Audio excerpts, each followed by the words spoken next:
चले भाई, देखो मैं एम करीम का न्यूमेरिकल्स कराऊंगा, हाइड्रोस्टैटिक न्यूमेरिकल बड़ा ज़रूरी है ताकि आपको पता चले कि आपने पढ़ा क्या है थ्योरी में। तो पहला ही है एम करीम हाइड्रोस्टैटिक, पहला ही question, calculate the weight which can be lifted by a balloon of volume 250 metre cube which is filled by hydrogen gas, the density of hydrogen.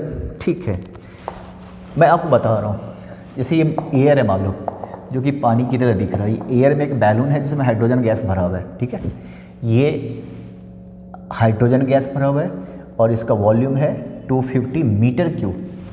Metre cube, सोच रहे हो बैलून देखो कितना बड़ा है, ये छोटा मोटा बैलून नहीं है, ऊपर उड़ने वाला है ना, आदमी को खींचने वाला बैलून है ये। और जो एयर का जो डेंसिटी दे रखा ना, एयर का 1.24 kg पर मीटर क्यूब, ये भी ऐसा ही यूनिट है, ये भी ऐसा ही यूनिट है। और इसका जो डेंसिटी दे रखा ना 0.89, बल्कि 0.089, ये भी ऐसा ही यूनिट है, केजी पर मीटर क्यूब। क्वेश्चन तुम्हारे सामने है, तो जाहिर है कि ये फ्लूइड है जिसका डेंसिटी इतना है, ये एक बॉडी है जिसका डेंसिटी इतना है, इसका डेंसिटी कम है, इसका ज़्यादा है, ऊपर की तरफ जाएगा, है ना। तो क्वेश्चन यही कह रहा है कि calculate the weight which can be lifted by a balloon, है ना, कितना ज़्यादा से ज़्यादा वेट तक ये खींच के ले जा सकते हैं। ये वेट है मान लो m/g, कितना वेट। तो क्या लग रहा है, एक तो ऊपर आपको अप थ्रस्ट लगेगा इसकी वजह से, डेंसिटी के डिफरेंस की वजह से, ठीक है। तो जरा एक बात बताओ, अप थ्रस्ट इक्वल टू क्या होता है, volume of body into rho, जिस लिक्विड में जा रहा है, आपको याद है ना, अप थ्रस्ट किसके बराबर होता है, वेट ऑफ डिस्प्लेस लिक्विड के बराबर होता है।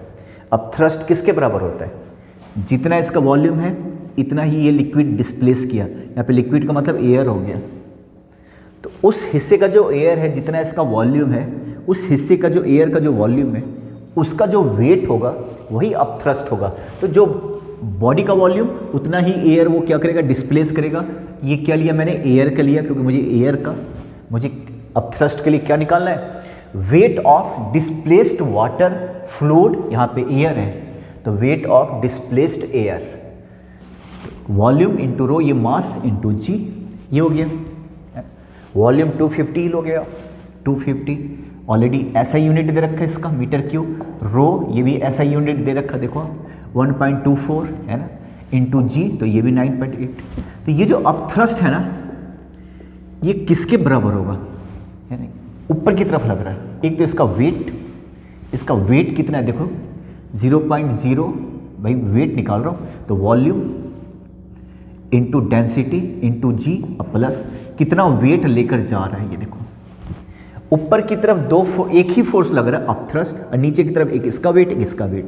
मैक्सिमम कितना वेट तक ये ढो सकता है, अप थ्रस्ट ऊपर की तरफ लगेगा।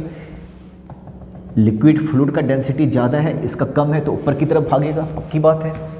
तो ये देखो अप थ्रस्ट कितना हो गया, 250 इंटू 1.24 इंटू 9.8, और इसका वॉल्यूम 250, वॉल्यूम तो सेम ही रहेगा। और हाइड्रोजन गैस से भरा हुआ है, बैलून का अपना कोई मास नहीं लेता हूँ, हाइड्रोजन गैस की वजह से 0.089 है ना भाई, इंटू जी अब प्लस ये देखो वेट, कितना वेट मैक्सिमम ढो सकता है, तुम यहाँ से निकाल सकते हो माइनस करके, इतना। जी की जगह 9.8, हमारा आंसर क्या हो जाएगा, 250 कॉमन आ जाएगा, जी कॉमन आ जाएगा, ये जी था, है ना, और ये क्या 1.24 माइनस 0.089, तो यही हो गया वेट, इतना वेट मतलब mg, इतना वेट। जी की जगह वैल्यू रख देना, आंसर आ जाएगा, आंसर आ भी गया। सेकेंड क्वेश्चन देखो, there is a cylindrical vessel of radius r, a homogeneous liquid is filled in it. What should be the height of the liquid in the vessel so that the force exerted by the liquid on the side of the vessel is equal to the force exerted on the bottom of the vessel? Question समझ में आया? मैं समझा देता हूँ question, बढ़िया question है। देखो पहले तो एक वेसल लिया होगा इसने, अच्छा ये कपड़ा थोड़ा सा भींगा हुआ नहीं है, 1 मिनट, ठीक है चलो, अब मैंने सही पोजीशन पर रख दिया। ये देखिए एक वेसल है ना, कहाँ तक लिक्विड भरोगे, कि फोर्स, प्रेशर नहीं, फोर्स जो यहाँ पे लगेगा, फोर्स इस पे जो फोर्स लगेगा F, और जो दीवार पे जो फोर्स लग रहा है, जो दीवार पे जो फोर्स लग रहा है, ये दोनों फोर्स बराबर हो, F1 F2 बराबर हो, है ना। क्वेश्चन यही है, होमोजेनियस लिक्विड ठीक है, कितना हाइट तक भरोगे कि ये बराबर हो। इसका रेडियस R दे रखा, इसका रेडियस कितना दे रखा R, कितनी हाइट तक भरोगे, तो जो दीवार पे, तो पहले तो एक चीज़ देखो जरा, pressure exerted by fluid in bottom, ठीक है, एक्सर्टेड बाय फ्लूइड या जो भी लिक्विड है इन बॉटम, तो क्या हो जाएगा, प्रेशर रो जी एच होता ना फॉर्मूले से, रो जी एच, हाइट मैंने क्या लिया, हाइट यहाँ से यहाँ तक एच ले लो, एच हाइट, बहुत ध्यान से सुनना, एच हाइट तक मैंने भर दिया, है ना। लिक्विड कौन सा है, जो भी है, इस लिक्विड का डेंसिटी कितना है, रो, पानी होता तो 1 हो जाता, पानी का डेंसिटी क्या होता है 1 CGS में, और ऐसा यूनिट क्या होता है 1000, पानी का डेंसिटी H। तो फोर्स इक्वल टू क्या होता है, या प्रेशर इक्वल टू क्या होता है, फोर्स अपॉन एरिया, तो फोर्स इक्वल टू क्या हो जाएगा, प्रेशर अपॉन एरिया, देयरफॉर यहाँ से फोर्स क्या हो जाएगा, force equal to rho g h into area, तो बॉटम का एरिया देखो, तो cross section area pi are square होगा कि नहीं होगा, तो कितना हो गया, rho g h into pi are square, radius already R दे रखा, उन्होंने दे रखा, ये हो गया पहला। फोर्स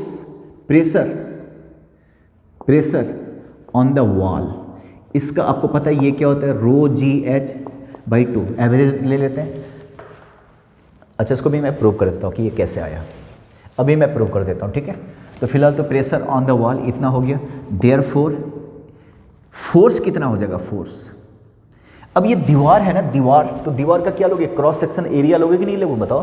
ये देखो, तो ये मान लो ये आपका सिलेंडर होता, तो दीवार ये साइड पे प्रेशर देखना है ना, तो ये वाला एरिया लोगे ना, 2 पाई आर एच, बताओ तो सिलेंडर का कर्व सरफेस एरिया क्या होता है, 2 पाई आर एच, तो फोर्स इक्वल टू, क्योंकि मुझे दीवार का मतलब कर्व सरफेस एरिया लेना पड़ेगा, कर्व सरफेस एरिया मैं लिख देता हूँ, कर्व सरफेस एरिया, तो कितना हो जाएगा अभी, रो जी एच, ये तो प्रेशर आधा दीवार पे, अभी प्रूव कर देता हूँ, 2 पाई आर एच, एच से एच कैंसिल, 2 से 2 कैंसिल, तो कितना हो गया, पाई r h square rho g, ये हो गया सेकेंड। अब कह रहे हैं कि ये दोनों बराबर होना चाहिए, फर्स्ट एंड सेकेंड, ये क्वेश्चन दे रखा, फर्स्ट इक्वल टू सेकेंड, तो क्या होगा, फर्स्ट में क्या था, rho g h pi are square equal to pi r h square rho g, ये पाई कैंसिल जी, ये चलो ये कैंसिल, एक एच से एक एच कैंसिल, एक आर, कैपिटल आर ले लेता हूँ, हर जगह मैंने कैपिटल आर लिया हुआ है, और गिवन भी कैपिटल आर ही है, कैपिटल आर ही दे रखा, एक आर से एक आर कैंसिल, पाई से पाई कैंसिल, तो यहाँ से पाई कैंसिल, तो आर इक्वल टू एच, तो हाइट किसके बराबर होना चाहिए, रेडियस के बराबर। जब हाइट और रेडियस बराबर होगा तो दीवार पे फोर्स प्रेशर नहीं, दीवार पे फोर्स और बॉटम पे फोर्स दोनों क्या हो जाएगा, बराबर हो जाएगा, दोनों क्या हो जाएगा, बराबर हो जाएगा। अब ये दीवार पे जो प्रेशर तुमने निकाला, ये सीधा यूज करना, पर ये आया कहाँ से, ये भी तो पूछ सकते हैं कि दीवार पे इतना प्रेशर लगा कैसे, इसको प्रूव करना है, तो कैसे करोगे, जरा ध्यान से सुनिएगा जरा। देखो, दीवार पे, बॉटम पे तो ठीक है, फिक्स है, बॉटम पे तो इतना पानी है उसकी वजह से, लेकिन दीवार का प्रॉब्लम क्या है, देखो जरा ध्यान से सुनना, है ना। मान लो यहाँ पे कितना प्रेशर लगेगा, इतना हिस्सा में जो पानी है, लिक्विड है या कुछ भी है, जो भी है, उसकी वजह से प्रेशर लगेगा इस पॉइंट पे, इस पॉइंट पे प्रेशर कितना लगेगा, यहाँ तक जो भी है इसका मास, इसकी वजह से जो प्रेशर है वो भी इस पॉइंट पे, इस हर जगह पे यही वाला प्रेशर लगेगा। पास्कल लॉ, सेम लेवल पे एक जैसा लगेगा। इस वाले दीवार पे कितना लगेगा रे, तो जितना वहाँ से लेके यहाँ तक जो पानी है उसका जो मास और उसका जो वेट है, उसकी वजह से जो प्रेशर लगेगा वो यहाँ लगेगा। तो क्या लग रहा है, यहाँ पे कोई प्रेशर नहीं था, खाली एक एटमॉस्फेरिक प्रेशर था। और एक बात बताओ, थोड़ा ध्यान से सुनना, ये देखो एटमॉस्फेरिक प्रेशर ऑन वॉल, वो कुछ नहीं होगा, ये जीरो ही मान लो, है ना। अब देखो इसको प्रूव कैसे करोगे, अब मैं इसको अच्छे से प्रूव कर लेता हूं। देखो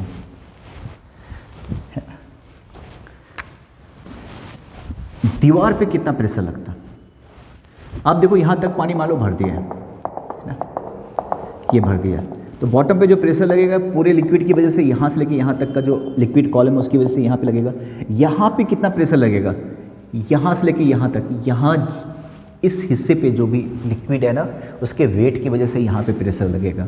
यहाँ पे प्रेशर कितना लगेगा, इस हिस्से के पानी के वेट की वजह से लगेगा। यहाँ पे कितना प्रेशर लगेगा, पानी की वजह से कोई प्रेशर नहीं लगेगा। तो प्रेशर वेरी कर रहा कि नहीं कर रहा हाइट के हिसाब से। तुम देखो एटमॉस्फेरिक प्रेशर कितना लगता है दीवार पे, नील, ये मान के चलो। Atmospheric pressure, pressure on wall equal to 0, cancel out कर लेता है कोई, मतलब इस प्रेशर को ऐसे काउंट किया जाता है। इधर लगना ठीक नहीं होता, इधर से प्रेशर लग सकता है लेकिन इधर से अंदर से कि ऐसे लग रहा है, नहीं लग रहा है, ठीक है। वो ये नॉर्मल ले लो या कैसे भी कर लो, वो कैंसल आउट। तो दीवार पे एटमॉस्फेरिक प्रेशर हम नील मान के चलते हैं, वो लगता ही नहीं है, ठीक है। इस कॉलम में एटमॉस्फेरिक प्रेशर ऐसे वाले कॉलम में नहीं लगता है ना। लिक्विड की वजह से जरूर लगेगा। फोर्स हमेशा परपेंडिकुलर लगना चाहिए, फोर्स हमेशा परपेंडिकुलर लगना चाहिए, उसकी वजह से प्रेशर कैलकुलेट करते हैं हम लोग। तो दीवार पे कितना लगेगा प्रेशर, तो एक काम करते हैं हम, एक लिक्विड कॉलम ले लेते हैं यहाँ पे, जो यहाँ से यहाँ पे x की डिस्टेंस पे, और यहाँ से एक छोटा सा टुकड़ा ले लेते हैं, क्योंकि जब भी कोई चीज़ वेरिएबल होता है, जैसे ये वेरिएबल है हाइट के हिसाब से, प्रेशर यहाँ पे कुछ हाइट बढ़ता जाएगा, ऊपर से डेप्थ बढ़ता जाएगा, सॉरी, तो प्रेशर बढ़ता जाएगा, है ना। वेरिएबल है तो इंटीग्रेशन यूज करते हैं, आपको पता है। मैं इस हिस्से का निकाल लेता हूँ, मैं इस हिस्से का निकाल लेता हूँ। इससे अगर ढंग से देखा, बहुत छोटा सा टुकड़ा है, वो ऐसा दिखाई दे रहा है, सिलेंडर दिखाई दे रहा है, छोटा वाला सिलेंडर दिखाई दे रहा है, ऐसा सिलेंडर दिखाई दे रहा है। dx मैंने ले लिया, ऊपर से कितने हाइट पे, x हाइट पे, x डेप्थ पे। तो जरा बताओ तो प्रेशर क्या होगा, प्रेशर, इस पॉइंट को कुछ भी ले लो, a ले लो, प्रेशर एट a, फॉर्मूला क्या लगाओगे, रो जी एच, x ले लिया, ठीक है ना। तो देयरफॉर फोर्स क्या हो गया, force equal to pressure into area, यही होता ना फॉर्मूला। अब हमें दीवार पे लिखना है, दीवार पे लेना है तो कौन सा area low, curve surface area. तो प्रेशर क्या लोगे, रो जी एक्स, और कर्व सरफेस एरिया क्या हो जाएगा, 2 पाई आर एच, एच इस छोटे से टुकड़े के लिए डी एक्स, देख लो ये हो गया फोर्स। तो देयरफॉर प्रेशर कितना हो गया, फिर प्रेशर इस हिस्से पे प्रेशर कितना हो गया। अच्छा पहले ये तो मैंने निकाला ही नहीं, देखो ध्यान से, है ना। अब इसको इंटीग्रेट करूंगा, मुझे टोटल प्रेशर तक जाना है, टोटल प्रेशर। कांस्टेंट को बाहर निकाल लेता हूँ, 2 पाई ये हो गया और r हो गया x dx, बस इसको इंटीग्रेट करना है, कहाँ से कहाँ तक, 0 से लेके h तक। ये तो इतने हिस्से का प्रेशर मैंने कैलकुलेट किया ना, आपको पूरे दीवार का निकालना है, तो पूरा हाइट 0 से लेके h तक, 0 से लेके h तक, इस दीवार का कितना मान लूँ, ये पूरा हाइट में क्या मान लूँ, h। तो याद है जब भी कुछ चीज़ वेरी करता है ना समय के हिसाब से या डिस्प्लेसमेंट के हिसाब से, तो इंटीग्रेशन, ये देखो x dx, तो यहाँ से क्या हो जाएगा, 2 पाई रो जी आर, और ये होता है इसका इंटीग्रेशन x स्क्वायर बाई 2, कहाँ से कहाँ तक, 0 से लेके h तक। तो कितना हो गया, 2 पाई रो जी आर, और यहाँ से हो गया h स्क्वायर बाई 2। देखो ये हो गया आपका क्या, प्रेशर हो गया। मुझे फोर्स अगर निकालना हो तो ये देखो, सॉरी पहले तो ये फोर्स हो गया, सॉरी ये फोर्स हो गया, ये फोर्स हो गया, देखो ये ऑलरेडी मैं क्या निकाल रहा हूँ, फोर्स निकाल रहा हूँ, ये फोर्स हो गया। अब प्रेशर के लिए क्या करोगे, हमें ना एरिया से डिवाइड करना है, कौन से एरिया से, हमें दीवार वाला चाहिए, दीवार वाला। तो प्रेशर क्या हो जाएगा फिर, प्रेशर इक्वल टू हो जाएगा फोर्स अपॉन एरिया। फोर्स कितना आ गया, 2 pi rho g r h square by 2, area क्या लोगे, 2 पाई आर एच, पूरे दीवार का लेंगे, कब सरफेस एरिया नहीं, 2 पाई आर से आर कैंसिल, एक एच से एक एच कैंसिल, तो रो जी एच बाई 2। ये देखो बॉटम पे कितना लगता है, रो जी एच, तो दीवार पे कितना लग गया, रो जी एच बाई 2 लग गया, देख लो, है ना। इसको वापस से देख लेना, कन्फ्यूजन हो तो पूछ लेना। अच्छा ये नेक्स्ट क्वेश्चन, ये आई थिंक दूसरा ही क्वेश्चन था जिसमें वॉल वाला कंसेप्ट आ गया। वॉल पे प्रेशर कितना लगता है, rho g h by 2, bottom पे कितना लगता है, रो जी एच, वॉल पे कितना लगता है, रो जी एच बाई 2। अब देखिए यहाँ पे, a third, a cylindrical beaker of radius 6 filled with mercury up to a height of 12, calculate the force exerted on the bottom. ये तो सिंपल सा क्वेश्चन है, समझो। ये देखो, इसको तुमने मरकरी से भर दिया, रेडियस इसका 6 दे रखा और पूरा मरकरी से मान लो भर दिया, मान लो क्या भर दिया, क्वेश्चन में दे रखा मरकरी से भर दिया। तो कह रहा है फोर्स कितना, calculate force exerted on the bottom of the beaker. तो अगर पूरा फोर्स की बात करो तो एक तो एटमॉस्फेरिक प्रेशर लगेगा, दीवार पे नहीं लगेगा लेकिन लगेगा एटमॉस्फेरिक प्रेशर। तो प्रेशर एट बॉटम क्या लगेगा, P naught atmospheric plus gauge pressure, याद है, प्लस क्या लगेगा, गॉज प्रेशर। तो पी नॉट आपको पता है 10⁵ न्यूटन पर मीटर स्क्वायर, हालांकि पूरा ये होता है, ऐसा होता है, तो लगभग मैं 1 ही लेना, यूज करना। और रो जी एच, रो मरकरी का 13.6 इंटू 10⁻³ ऐसा यूनिट, और कितनी हाइट तक देखो तो up to a height of 12 centimetre. तो जी लेना 9.8 और ये 12 सेंटीमीटर, बस यहाँ से आंसर आ जाएगा, है ना, ये प्रेशर हो जाएगा।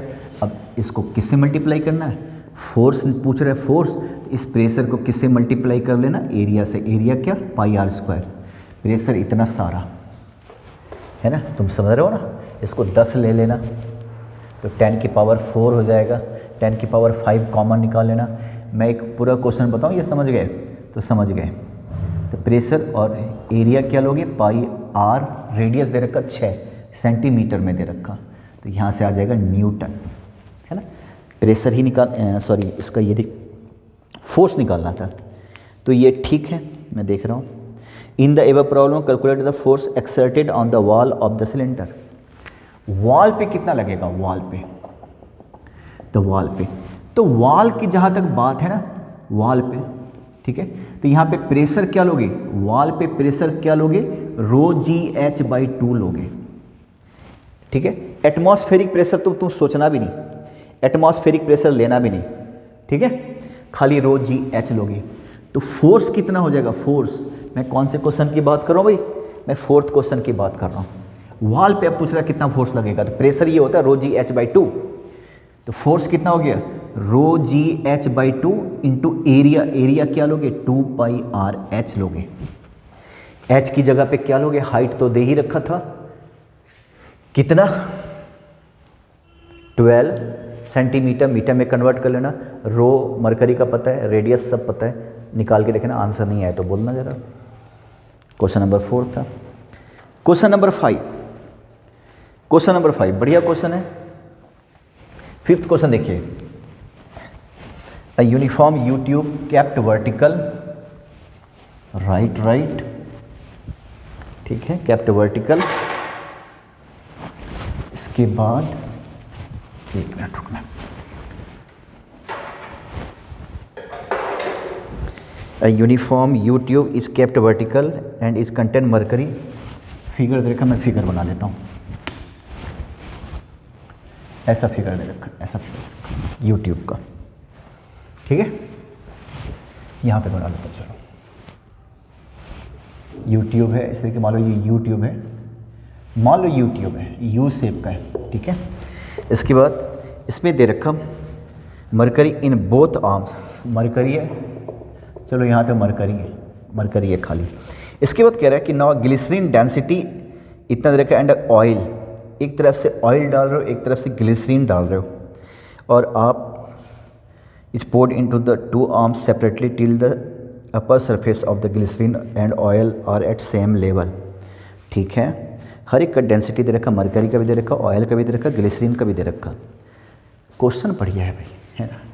तो लास्ट में पूछ रहा calculate the height of the oil column, then calculate the height of the oil column, ठीक है। अच्छा, if the glycerine column is of height 16 centimetre, इधर से तुम ग्लिसरीन डाल रहे हो, इधर से तुम क्या डाल रहे हो, ग्लिसरीन डाल रहे हो, जिसका डेंसिटी कितना दे रखा, जिसका डेंसिटी है 1.3। अब जाहिर है कौन सा यूनिट है, CGS यूनिट, और यहाँ से ऑयल डाल रहे हो, एक तरह का ऑयल डाल रहे हो, जिसका डेंसिटी कितना है। इसको क्वेश्चन को बहुत आराम से देखना, बहुत बढ़िया से सोचना। ऑयल डाल रहे हो जिसकी डेंसिटी है 0.8, पानी से भी कम है, और मरकरी का तो जानते हो 13.6 CGS यूनिट। आप थोड़ा सा इमेजिन करो क्या होने वाला जब तुम इस तरीके से मरकरी तो पहले यहाँ पे डाल दिया माल, अब तुम ग्लिसरीन डालोगे तो क्या होगा? आपको लग नहीं रहा कि ग्लिसरीन का, जैसे मान लो 1 ग्राम ग्लिसरीन डाला तो 1 ग्राम या 1 सीसी ग्लिसरीन डाला, ऐसे सोचो खाली 1 सीसी सेंटीमीटर क्यूब ग्लिसरीन डाला तो उसका वेट क्या हो जाएगा 1.3 ग्राम, और 1 सीसी तुमने ये डाला तो इसका वेट क्या हो जाएगा 0.8 ग्राम। तो ये इधर वाला हल्का हो गया ना, ऑयल हल्का हो गया ना। तुमने मान लो ग्लिसरीन यहाँ तक डाल दिया, ग्लिसरीन अगर यहाँ तक डाल दिया तो क्या हुआ? ये मरकरी थोड़ा सा ऊपर गया हो, नहीं मरकरी, ये देखो आप खाली इमेजिन करो कि हो क्या रहा, छोड़ दो क्वेश्चन। ये देखो सोचो, पहले मरकरी यहाँ तक था, फिर मरकरी थोड़ा सा नीचे डाउन हुआ, ये देखो मरकरी यहाँ तक चला गया। इसके बाद तुमने मरकरी मान लो यहाँ तक चला गया, इसके बाद तुमने ऑयल डालना शुरू किया। मैं ऑयल डाल रहा हूँ, ध्यान से सुनना, ऑयल डालना शुरू किया। तो ऑयल जब डाल रहे हो ना तो इसकी प्रेशर फोर्स की वजह से, इसका वेट की वजह से थोड़ा सा नीचे जाएगा। तो थोड़ा सा नीचे गया क्योंकि ये हल्का है, ग्लिसरीन के मुकाबले बहुत हल्का है ये, तो देखा जाए तो इतना मान लो डाल दिया है ना, देख रहे हो? तो ग्लिसरीन का जो वेट है ना उसको कौन कंपनसेट कर रहा है? ऑयल के साथ साथ मरकरी, क्योंकि ग्लिसरीन के अकेले का बस का नहीं है।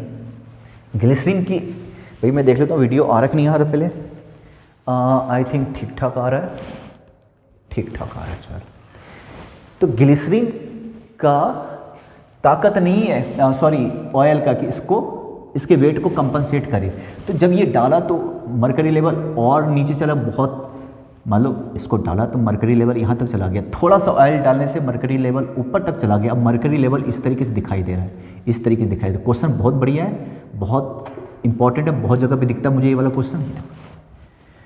अब ये हाल हो गया, मरकरी देखो, मरकरी का लेवल इतना ऊंचा उठ गया, ऑयल यहाँ तक है और ग्लिसरीन यहाँ तक है।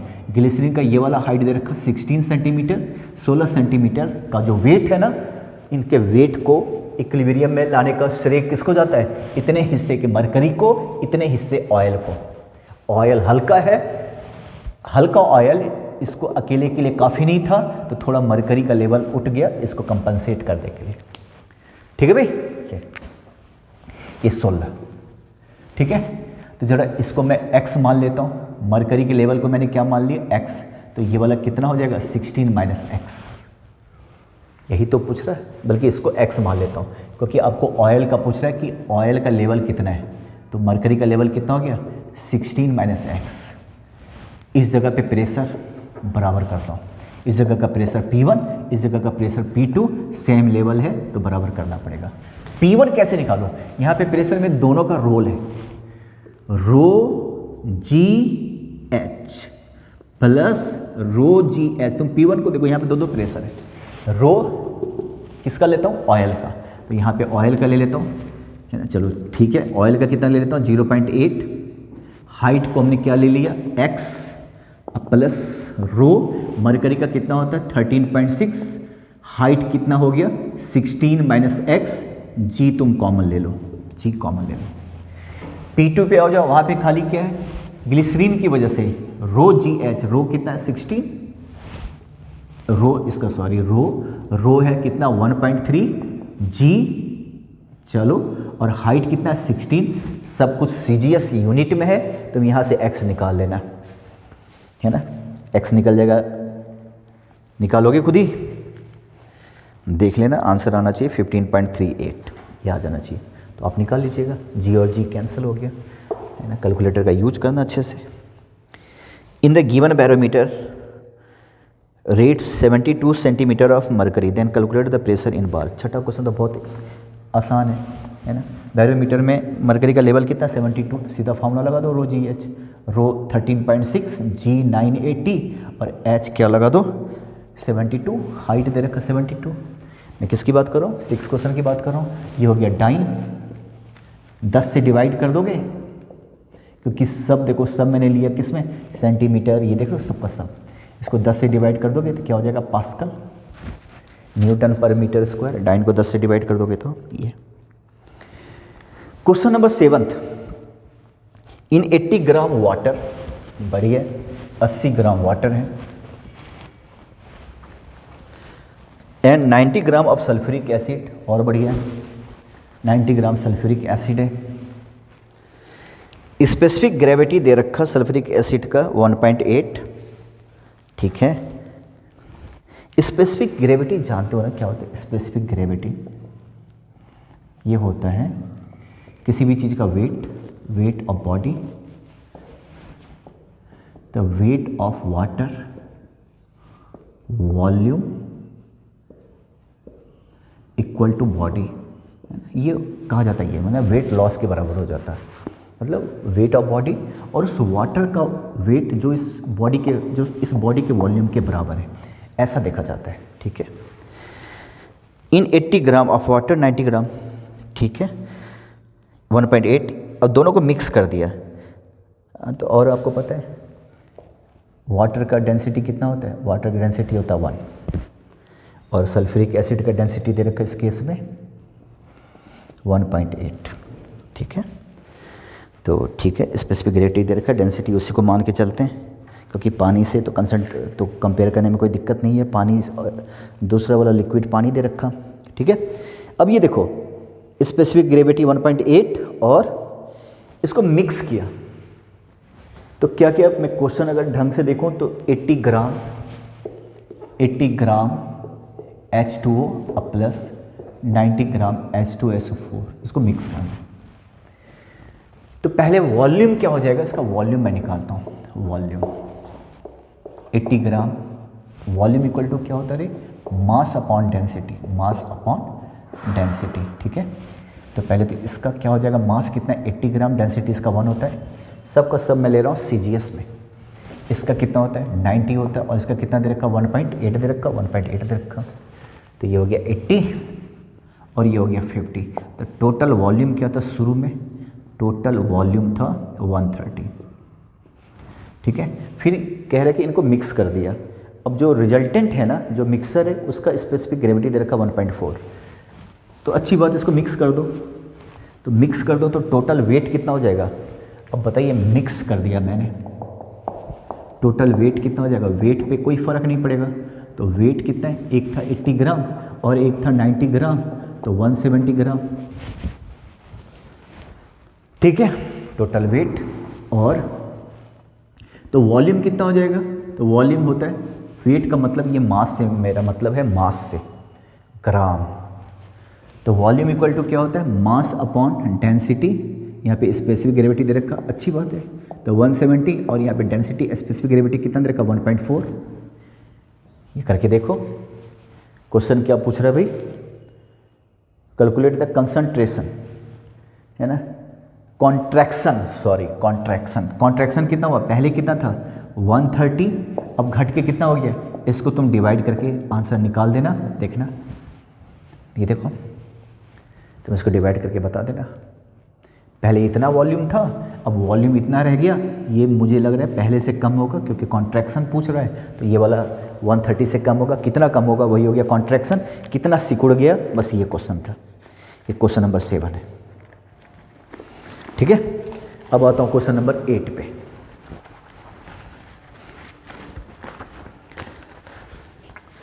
Question number 8,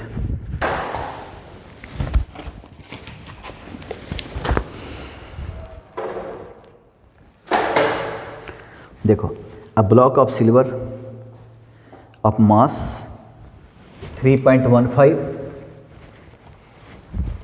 is connected to a string and is immersed in a liquid of relative density 0.82। अच्छी बात है, रिलेटिव डेंसिटी दे रखा।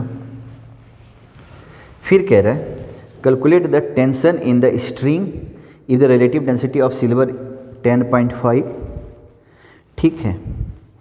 A block of silver of mass 3.15 kg is connected to a string and is immersed in a liquid of relative density 0.82। Calculate the tension in the string if relative density of silver। देख लो भाई, देख लो। एक silver को यहाँ पे डुबाया है ना, तो हवा में अगर रहता तो टेंशन किसके बराबर हो जाता, इसके वेट के बराबर हो जाता। पर एक लिक्विड में बात को समझो, है ना। लिक्विड में हवा में इसका मास कितना दे रखा, सिल्वर का मास है 3.15 kg, इसका मास था 3.15 kg हवा में। तो इस लिक्विड में तो कम होगा, इस लिक्विड में कम होगा। फिलहाल तो स्पेसिफिक डेंसिटी ऑफ सिल्वर वो दे रखा हमारा 10.5 दे रखा। देखो इसका कोई यूनिट नहीं होता स्पेसिफिक डेंसिटी का, क्योंकि रेशियो होता है 10.5। तो स्पेसिफिक डेंसिटी का फॉर्मूला क्या होता है ना, वेट। अब वेट जी हटा दो तो मास कह लो, सीधा सीधा mass of silver upon mass of displaced water, मतलब वेट लॉस डिस्प्लेस वाटर, ये होता है। और सिल्वर का मास संयोग से दे रखा तो 10.5 और सिल्वर का मास कितना दे रखा 3.15, और इसको मैं m ले लेता हूँ, मास ऑफ डिस्प्लेस्ड वाटर। ये देखो, ठीक है फर्स्ट। इसके बाद इस लिक्विड का भी दे रखा, इस लिक्विड का क्या दे रखा, रिलेटिव डेंसिटी ऑफ लिक्विड दे रखा 0.82। जो भी ये लिक्विड है ना उसका रिलेटिव डेंसिटी दे रखा 0.82। तो ये देखो, तो mass of liquid upon mass of displaced water, इसकी वजह से जो पानी हटा उसका जो मास है वो वेट कह लो, जी हटा दो तो मास अपने आप आ गया। स्पेसिफिक ग्रेविटी का मैंने फॉर्मूला लगाया है, देखो क्लियर है। अब जरा एक बात बताओगे, जरा ध्यान से सुनोगे एक चीज़, ये देखो इसका वॉल्यूम मान लो, इसका वॉल्यूम V है, इसका वॉल्यूम कितना है V है। तो पानी में अगर जाएगा तो कितना पानी डिस्प्लेस करेगा V, लिक्विड में गया होगा तो कितना लिक्विड डिस्प्लेस करेगा V। तो जरा एक बात यहाँ पे लिख लो, थोड़ा ध्यान सुनना। तो इसका वॉल्यूम मैंने V लिया, तो V इंटू पानी का डेंसिटी कितना होता है 1, यहाँ भी क्या हो जाएगा, यहाँ पे V इंटू पानी का डेंसिटी क्या होता है 1 हो जाएगा। इसको मैं सेकेंड मान लेता हूँ, फर्स्ट को डिवाइड कर दो सेकेंड से, first divide second. Specific gravity का ये होता है एक्चुअली फार्मूला। तो 10.5 अपॉन 0.82 इक्वल टू, इसको इससे डिवाइड करोगे m तो कैंसिल हो जाएगा, तो 3.15 अपॉन मास ऑफ लिक्विड, है ना। कौन सा लिक्विड, इतने वॉल्यूम का लिक्विड, जितना डिस्प्लेस, इसको तुम पानी में डालते तो पानी इतना डिस्प्लेस होता, इस लिक्विड को पानी में डाला तो इतना वॉल्यूम डिस्प्लेस हुआ। दोनों का वॉल्यूम सेम है, जितना पानी उतना इसका, ठीक है। तो यहाँ से मास ऑफ लिक्विड निकाल लो, तो मास ऑफ लिक्विड हो जाएगा तो 3.15 इंटू 0.82 अपॉन 10.5। अगर मैं इसका हेल्प लेना चाहूँ तो ये दे रखा 0.246 kg, इतना लिक्विड का मास है, जो इतने वॉल्यूम के बराबर, इतने वॉल्यूम पानी के बराबर जो लिक्विड का वॉल्यूम था ना उसका मास है ना। जितना इसका वॉल्यूम था सिल्वर का उतना पानी को डिस्प्लेस किया, जितना पानी का वॉल्यूम था उतना इसका वॉल्यूम है इस लिक्विड का, जिसका मास इतना हो रहा है। अभी आपसे क्या कह रहा है, calculate the tension in the string, है ना। अब जरा एक बात बताओगे, जरा ध्यान से सुनना। तो T इक्वल टू क्या हो जाएगा, अब जरा इसमें जाओ तो इसका इधर क्या हो जाएगा, इधर हो जाएगा अप थ्रस्ट, इधर क्या हो जाएगा अप थ्रस्ट, नीचे क्या हो जाएगा mg। तो कितना हो जाएगा mg, अब माइनस अप थ्रस्ट, नीचे नेट फोर्स की बात कर रहा हूँ, नेट फोर्स mg कितना 3.15 इंटू जी, अप थ्रस्ट कितना हो गया 0.246 इंटू जी कॉमन ले लेना, जी कॉमन ले लो, है ना। तो जी की जगह 10 रखना है, शायद जी की जगह उन्होंने 10 रखा हुआ है, तो 10 रख लेना, या बस अच्छा वेट पूछ रहा है खाली, बस हो गया। जी की भी ज़रूरत नहीं है, जी हटा दो, 3.15 माइनस 0.246 जी, इसको बोलते हैं केजी वेट, माइनस करके जो भी आंसर आएगा उसको केजी एफ बोल लेता हूँ, किलोग्राम फोर्स। जी हटा दो तो केजी एफ आ जाता है, किलोग्राम फोर्स। तो ये आंसर सही है, मैं देख रहा हूँ 2.904 kg वेट, कुछ भी कह लो। समझ में आ रहा? ये स्पेसिफिक डेंसिटी का फॉर्मूला होता है भाई, ये देखो ये फॉर्मूला होता है ना, तो ये लगा दिया। ये जो लिक्विड है ना उसका भी स्पेसिफिक डेंसिटी दे रखा, हमेशा पानी से उसको ये कंपेयर किया जाता है, mass of liquid upon mass of displaced water. ये देखो, इसको अगर पानी में डालते हैं तो इतना मास पानी का डिस्प्लेस करता है, इसको लिक्विड में डालते हैं तो उतना। अब इस सिल्वर को तुमने इस लिक्विड में डाला तो जितना लिक्विड का वॉल्यूम डिस्प्लेस हुआ उतना इसका, है ना, जितना वॉल्यूम डिस्प्लेस हुआ उसके हिस्से का मास दे रखा, देखो 0.246 किलोग्राम दे रखा, है ना।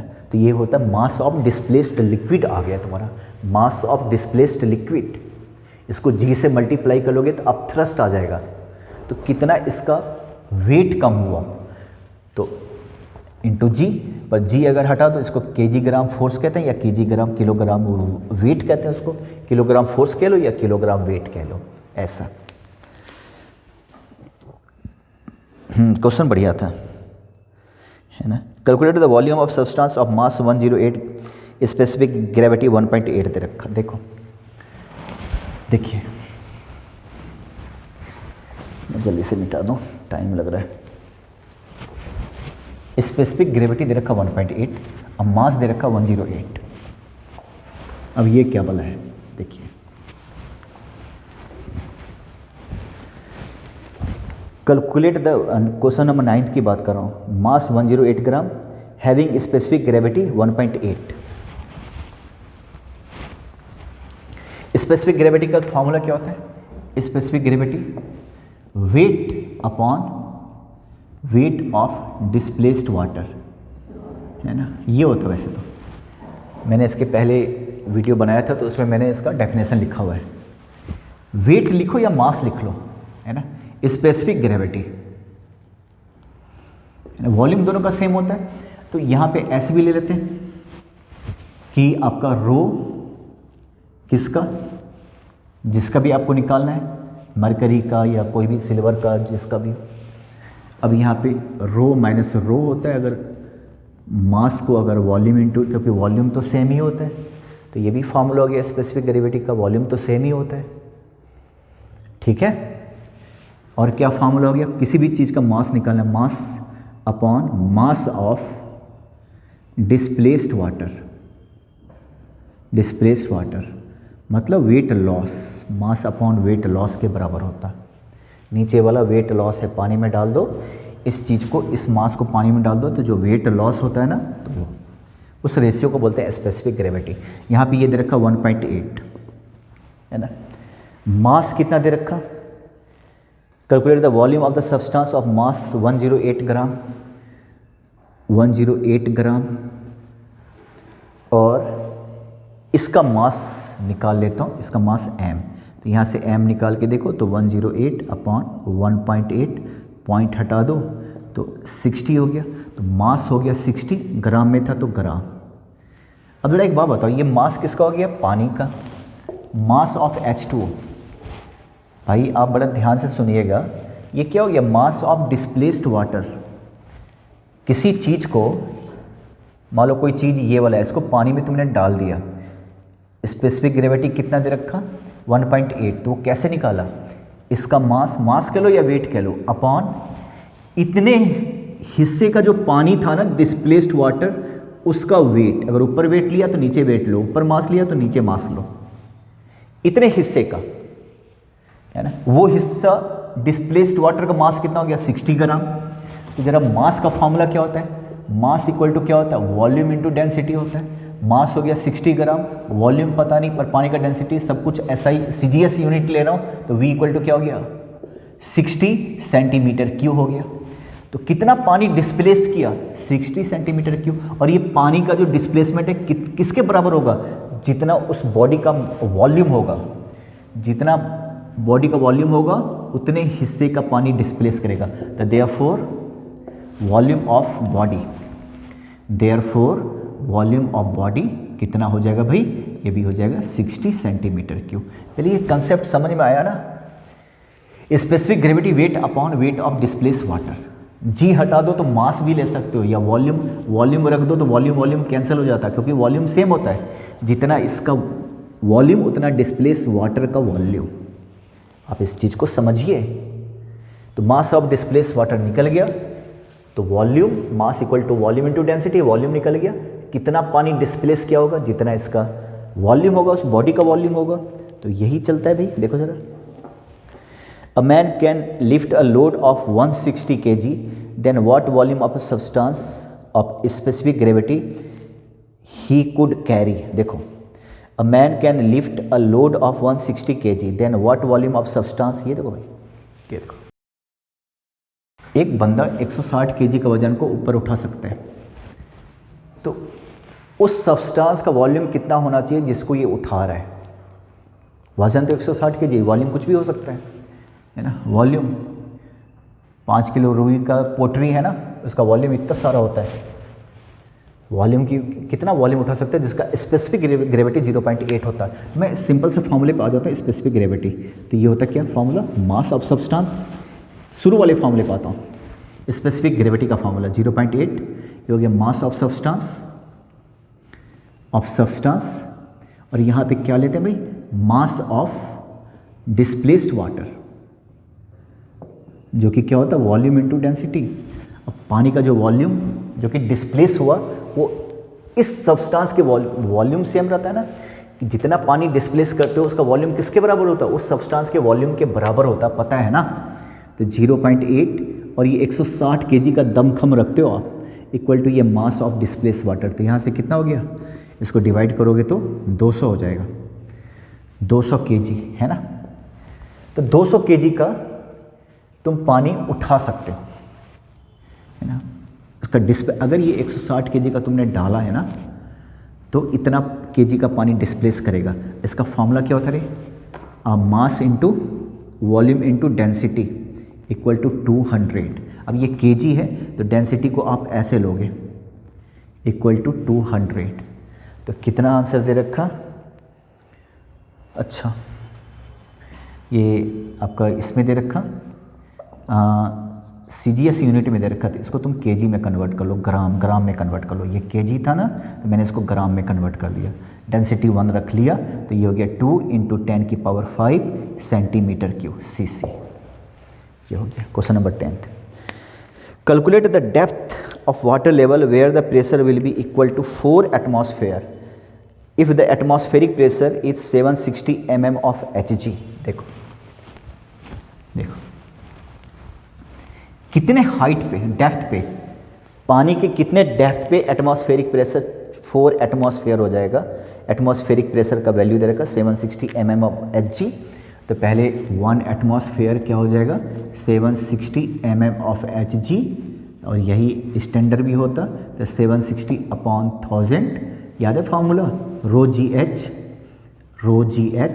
तो आपको पता है, ये क्लियर है कि ये जब भी ये वाला होता तो यही वाला तो फिर मैंने क्या क्या बोल दिया, 760 mm होता तो यही तो आंसर आता। तुम सीधा ऐसा भी तो ले सकते हो, 1 को छोड़ दो, पास्कल इसी को तो बोलते हो। तो ये है 1 एटमॉस्फेयर का वैल्यू, वो तुम्हें वैसे भी आता था, है ना। इसको 10⁶ डाइन भी तो बोल सकते हो। अब पानी के किस लेवल पे एटमॉस्फेयर कितना हो जाएगा, 4 एटमॉस्फेयर हो जाएगा। देखो तो 1 एटमॉस्फेयर तो भगवान के दया से था ही, ऊपर से था, तो ऊपर वालों ने दे रखा। एडिशनल कितना हो जाएगा, 3 एटमॉस्फेयर इस पानी की वजह से। पानी की वजह से कितना लगा, 3 एटमॉस्फेयर। कितनी हाइट पे, 3 मिलेगा, एक तो ऑटोमेटिक मिल ही रहा। कितने हाइट पे, तो ρgh equal to 3 atmosphere. Atmospheric pressure को 1 को छोड़ो, है ना, खाली यही लिया।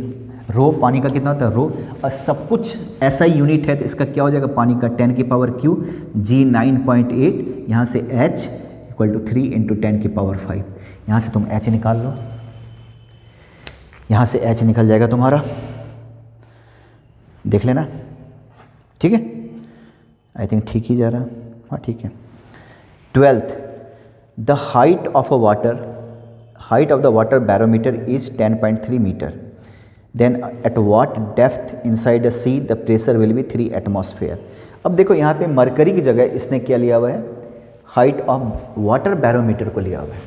अब आप समझिए ज़रा, ठीक है। बैरोमीटर जो कि प्रेशर को नापता, 1 एटमॉस्फेयर क्या होता था, 1 एटमॉस्फेयर याद रखना 760 mm ऑफ Hg होता था। 1 एटमॉस्फेयर का प्रेशर किसके बराबर होता, 760 mm of Hg, 760 mm of Hg। यहाँ पे पानी में इन्हें नाप रखा है और वाटर का क्या है 10.3 मीटर ऑफ वाटर। ये देखो ये सब 1 एटमॉस्फेयर के बराबर है ना। रो जी एच यहाँ से करो, रो जी एच यहाँ से करो, हाइट ये लो, हाइट ये लो, तो सेम आंसर आएगा।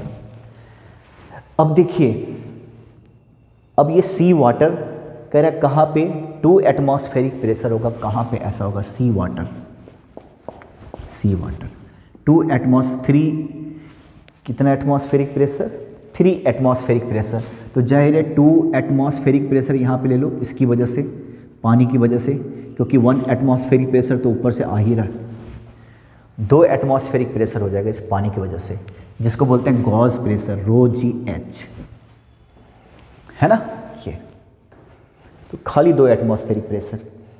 अब यहाँ आप देखिए specific gravity of sea water 1.03 दे रखा, स्पेसिफिक पानी से तुलना करोगे तो 1.03, सीधा लगा दो ना, rho g h equal to 2 atmospheric pressure.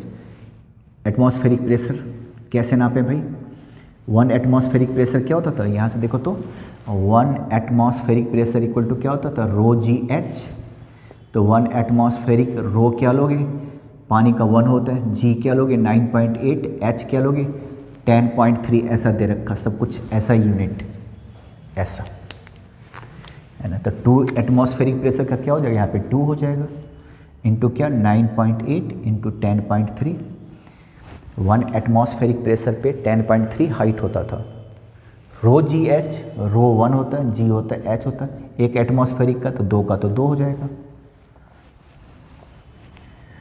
2 row g h तुम समझ रहे हो ना, है ना। वो पानी के लिए, इसके लिए, इसका रो समुद्र के पानी का, ये जी रहने दो, हाइट ही पूछ रहा आपसे। इसका 2 रो पानी का 1 होता है, जी कैंसिल करेंगे, एच 10.3 दे रखा 1 एटमॉस्फेयर के लिए, तो 2 एटमॉस्फेयर के लिए इतना हो जाएगा, जी से जी कैंसिल कर दो, एच इक्वल टू क्या हो जाएगा, H equal to 2 into 10.3 upon 1.3। इसको सॉल्व कर लेना, आंसर आ जाएगा। 13, the base of bottle has radius 4 centimetre and the radius of its neck is 2 centimeter. A force 16 Newton is applied on the cork when the bottle is filled by a liquid. Then calculate the force on the base. देखो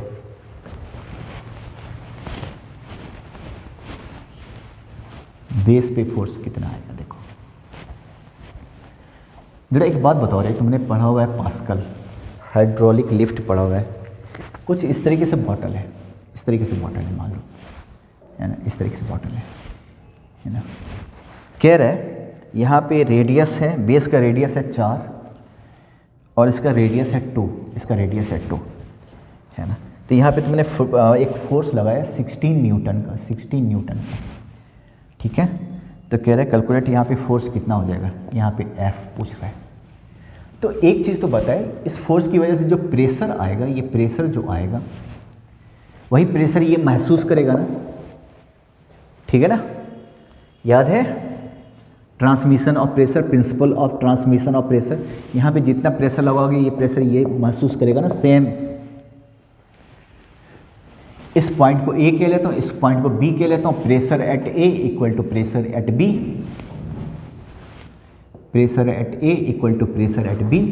अब pressure का formula क्या होता है, force upon area, force वहाँ पे लगाया 16, area लगाओ पाई आर स्क्वायर, सेंटीमीटर में है और ये न्यूटन में है, तो आपको पता है क्या करना है, 2 है तो 2 अपॉन 100 का whole square, cross section area pi are square, है ना। यहाँ पे फोर्स ही तो पूछ रहे हैं, और यहाँ पे क्या लोगे पाई आर स्क्वायर, आर की जगह पे क्या लोगे आर, ये भी सेंटीमीटर में ले लेता हूँ। अच्छा 4 दे रखा तो 4 सेंटीमीटर में तो मीटर में ले लिया जाएगा कि ये तो वैसे ही कैंसिल हो जाएगा। तो F इक्वल टू करके देखो तो 4 64 न्यूटन आ जाएगा। तो ये 64 न्यूटन का, यही तो पास्कल, तो अपने वेट से कार के वेट को ऊपर कर देते थे, याद है? तो 64 न्यूटन आ गया। 14 calculate the depth of the wall if the pressure at the bottom is 15 times. देखो थोड़ा एक क्वेश्चन यही ले लेता हूँ, इसी को 15th क्वेश्चन ऐसे ही ले लेता हूँ।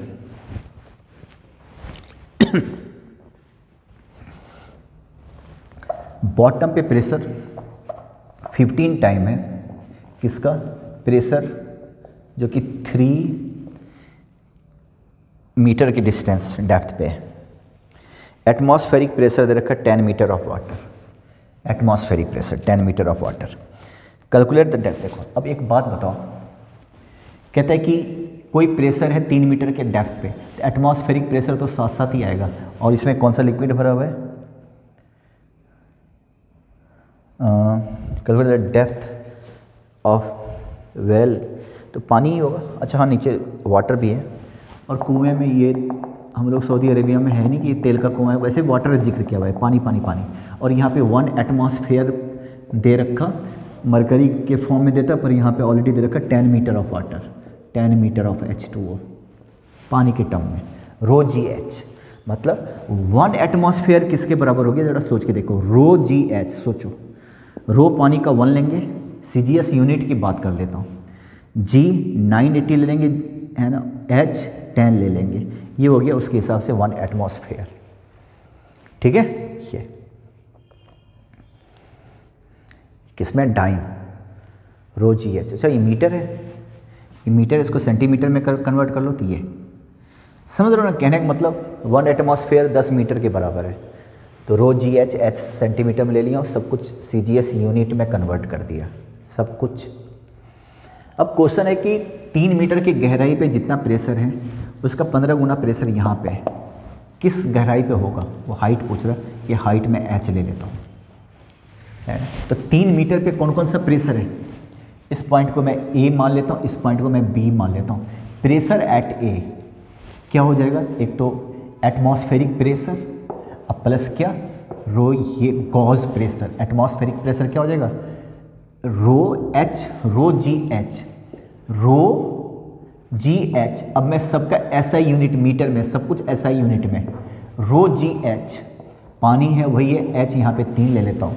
रो जी कॉमन ले लो, 10 + 3 है ना, तो रो जी इंटू 13 हो गया पहला। सब कुछ SI यूनिट में ले लेता हूँ। PB हाइट मैंने H ले लिया, ठीक है। तो यहाँ पे प्रेशर क्या होगा? P0 + रो जी एच। तो P0 क्या हो जाएगा रे? रो जी एच, एच तो वही 10 मीटर है ना, और रो जी ये मैंने H लिया हुआ है, पानी का हाइट वहाँ से लेके यहाँ तक, तो यहाँ से रो जी कॉमन ले लीजिए, 10 + H है ना, ये PB देख लो, क्लियर है। अब ये कह रहा है कि ये 15 गुना ज़्यादा होगा, ठीक है। तो PB = 15 गुना है, 15 टाइम्स, ठीक है। तो 15 टाइम्स PA, ऐसा क्वेश्चन दे रखा। मैं यहाँ पे सॉल्व कर लेता हूँ, देखिए ये और ये कैंसिल हो जाएगा ना, तो 15 10 + H = सॉरी ये वाला 15, ये 10 + H ये वाला होगा 15 × 13, ऐसा हो जाएगा। देखो आप, है ना, ये वाला इसका 15 गुना है, देख लो तुम। तो कितना हो जाएगा? 10 + H, इसको मल्टीप्लाई करो 150 और 45 195, H = कितना हो जाएगा? 185 मीटर। 185 मीटर कुएं की गहराई पे ये चीज़ होने वाला है। आई थिंक आप समझ में आ गया होगा। 3 मीटर के हाइट पे टोटल प्रेशर पूछ रहा था, गॉज प्रेशर नहीं, टोटल प्रेशर। तो atmospheric pressure plus rho g H, atmospheric pressure इतना दे रखा और 3 मीटर का गॉज प्रेशर।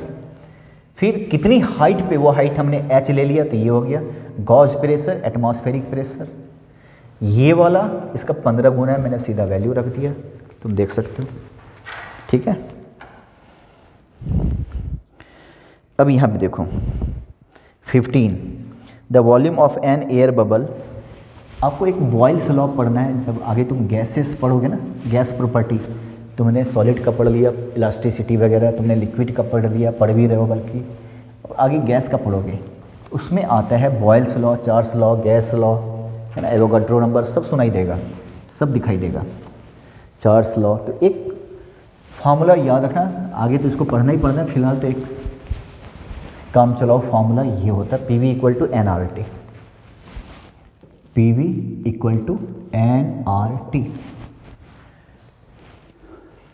R को बोलते हैं गैस कांस्टेंट, R होता है गैस कांस्टेंट। ये आगे पढ़ोगे तो मैं ज़्यादा इसको खाली फार्मूला बस ख्याल रखना, R को बोला जाता है gas constant, gas constant, gas constant R को।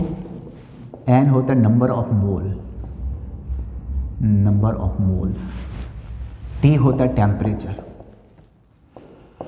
P होता है प्रेशर, V होता है वॉल्यूम। अगर ये सब कांस्टेंट रहता है तो P1 तो फॉर्मूला हो जाता है PV equal to constant, P1 V1 equal to P2 V2। अन्य बातें समान रहने पे, other things remain constant, P1 V1 equal to P2 V2 ऐसा हो जाता है। तो क्या फॉर्मूला याद रखोगे फ्यूचर के लिए, मतलब इस चैप्टर के लिए अगर जरूरत पड़ा तो PV इक्वल टू NRT। अब इस क्वेश्चन दे रखा, the volume of an air bubble increases 15 times when it rises from bottom to top of a lake. Lake है, जरा ध्यान सुनना। यहाँ पे एक एयर बबल या बैलून इतना था, आपको पता है यहाँ पे कितना सारा प्रेशर होगा, एक एटमॉस्फेरिक प्रेशर, एक गॉज प्रेशर। ऊपर गया तो खाली एटमॉस्फेरिक प्रेशर, तो जाहिर प्रेशर कम हो जाएगा तो वॉल्यूम बड़ा होगा। क्यों? क्योंकि other things remain constant, PV equal to constant. ये देखो, क्योंकि टेम्परेचर वगैरह सब कांस्टेंट होगा तो यहाँ पे ये फॉर्मूला लगाओगे। ऊपर जाके प्रेशर कम होगा तो वॉल्यूम ज़्यादा होगा, क्योंकि अगर एक बात बताओ, ये 10 है और ये 3 है, कितना हो गया 30, है ना। अगर इसको 5 करना है तो इसको 6 करना पड़ेगा, तभी तो 30 होगा। ये घटेगा तो ये बढ़ेगा। Other things remain constant. ये देखो P1 V1 equal to P2 V2 ऐसा होता है, PV इक्वल टू कांस्टेंट।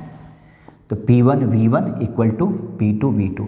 यहाँ पे प्रेशर बहुत ज़्यादा था रे तो दबेगा, चारों तरफ से दबेगा, वॉल्यूम कम होगा ना, ऊपर जाके प्रेशर कम हो गया तो फैल गया, और फैला वो ज़्यादा ही। देखो कितना कह रहे हैं, कौन सा क्वेश्चन है, हाँ 15 गुना ज़्यादा हो गया इंक्रीज वॉल्यूम। अगर इसका वॉल्यूम V था, इसका वॉल्यूम V है, V है तो इसका हो गया 15V हो गया, 15 गुना, है ना। आगे क्या दे रखा, calculate depth of the lake, density of the lake water. Density दे रखा 1.02। मैं यहाँ पे लिखता हूँ सिर्फ CGS यूनिट, ऐसा यूनिट है तो 1000 से मल्टीप्लाई कर देना। फिलहाल तो ये हो गया डेंसिटी। और एटमॉस्फेरिक 75 सेंटीमीटर। देखो 1 एटमॉस्फेरिक प्रेशर दे रखा 75 सेंटीमीटर ऑफ Hg। तुम निकालना चाहो तो ρgh से निकाल सकते हो। तो रो मरकरी का 13.6, G 980 और H 75, सब कुछ मैंने किस में लिया हुआ है, CGS यूनिट में लिया हुआ है। देखता हूँ ये चीज़ आया फ्रेम में, हाँ ठीक है आ रहा है। ये अब आता हूँ क्वेश्चन पे। ये फॉर्मूला याद रखना ऐसे क्वेश्चन के लिए, P2 V2। यहाँ पे P1 कितना था, एक तो ये 1 एटमॉस्फेरिक प्रेशर, इसको कैलकुलेट कर लेना, है ना। मैं सबको CGS यूनिट में ही रख लेता हूँ, ये कैलकुलेट कर लेना जो भी आ गया। फिलहाल मैं इसको P0 कह लेता हूँ, कैलकुलेटर यूज कर देना। Plus ρgh equal to P2 खाली P0, अच्छा वॉल्यूम तो लिया ही नहीं, into V equal to P2 तो खाली P0, ऊपर जाके खाली P0 बचेगा और वॉल्यूम 15 गुना हो जाएगा, V से V कैंसिल हो जाएगा, है ना। P0 plus ρgh equal to 15 P0। तो ρgh इक्वल टू 15, अब P0 ये 14 हो गया ना, 14 P0। अच्छा वहाँ पे वैल्यू निकालने की ज़रूरत नहीं पड़ेगी अभी, क्योंकि इसका फॉर्मूला क्या होता है, ρgh की जगह पे क्या रखोगे 75। तो ρg से ρg तो वैसे ही कैंसिल हो गया, h इक्वल टू कितना हो गया 75। ये देखो ठीक है। तो कितना हो जाएगा लगभग, तो 14 को 7 से मल्टीप्लाई करो, 98 और 70, 1050। 140 मीटर, 140 मीटर। क्या गड़बड़ हो गई? डेंसिटी ऑफ लेक लो, ये रो जी कुछ ज़्यादा अच्छा काम कर दिया मैंने, यहाँ पे कुछ ज़्यादा हड़बड़ी दिखा दी। रो जी एच, पानी का डेंसिटी कितना दे रखा? ये दे रखा तुम्हारा 1.02। जी कट जाएगा, रहने दो। एच यही निकालना है। अब ये मरकरी के लिए था, मैं कैसी बातें कर रहा था यार। रो जी एच, मरकरी का रो कितना हो जाएगा? 13.6 है ना। एच कितना है? 75, और जी बाहर निकाल लेता हूँ, मेरी बात समझ रहे हो? यहाँ भी तो वही फॉर्मूला लगाएंगे। यहाँ पे इसका ये पानी गॉज प्रेशर निकाल रहा हूँ, गॉज प्रेशर। रो 1.02 दे रखा, जी रहने दो, एच निकालना है 14, मरकरी का 75 है, रो जी एच, इसका रो कितना होता है? 13.6, जी कटने वाला है, एच उसका एक एटमॉस्फेयर 75 को, कि ये एटमॉस्फेरिक प्रेशर है।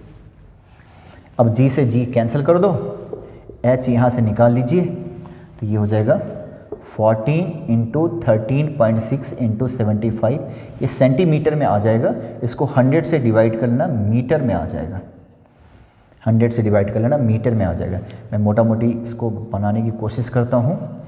ये हो गया, ये हो गया तुम्हारा 4 या 12 और 3.4, तो 9 आ जाएगा 140 है ना। ये आ गया आपका 9.10 पॉइंट समथिंग आ जाएगा, निकाल के देखना आ जाएगा, ठीक है ना। और 1.02 से डिवाइड भी करना है, बिल्कुल आएगा, बिल्कुल आएगा, 100% आएगा, पूरा का पूरा एग्जैक्ट आंसर आएगा। तो निकाल के देख लेना, H 1.02 है ना। 100 से डिवाइड किस लिए किया मैंने? यहाँ से H अगर तुम निकालोगे यहाँ से तो किस में आएगा? CGS यूनिट में आएगा। इसको डिवाइड कर देना, उसको 100 से डिवाइड करना, तो ऐसा यूनिट सेंटीमीटर का मीटर बन जाएगा। ये था तुम्हारा 15। 16 देख लीजिए वो भी जल्दी से।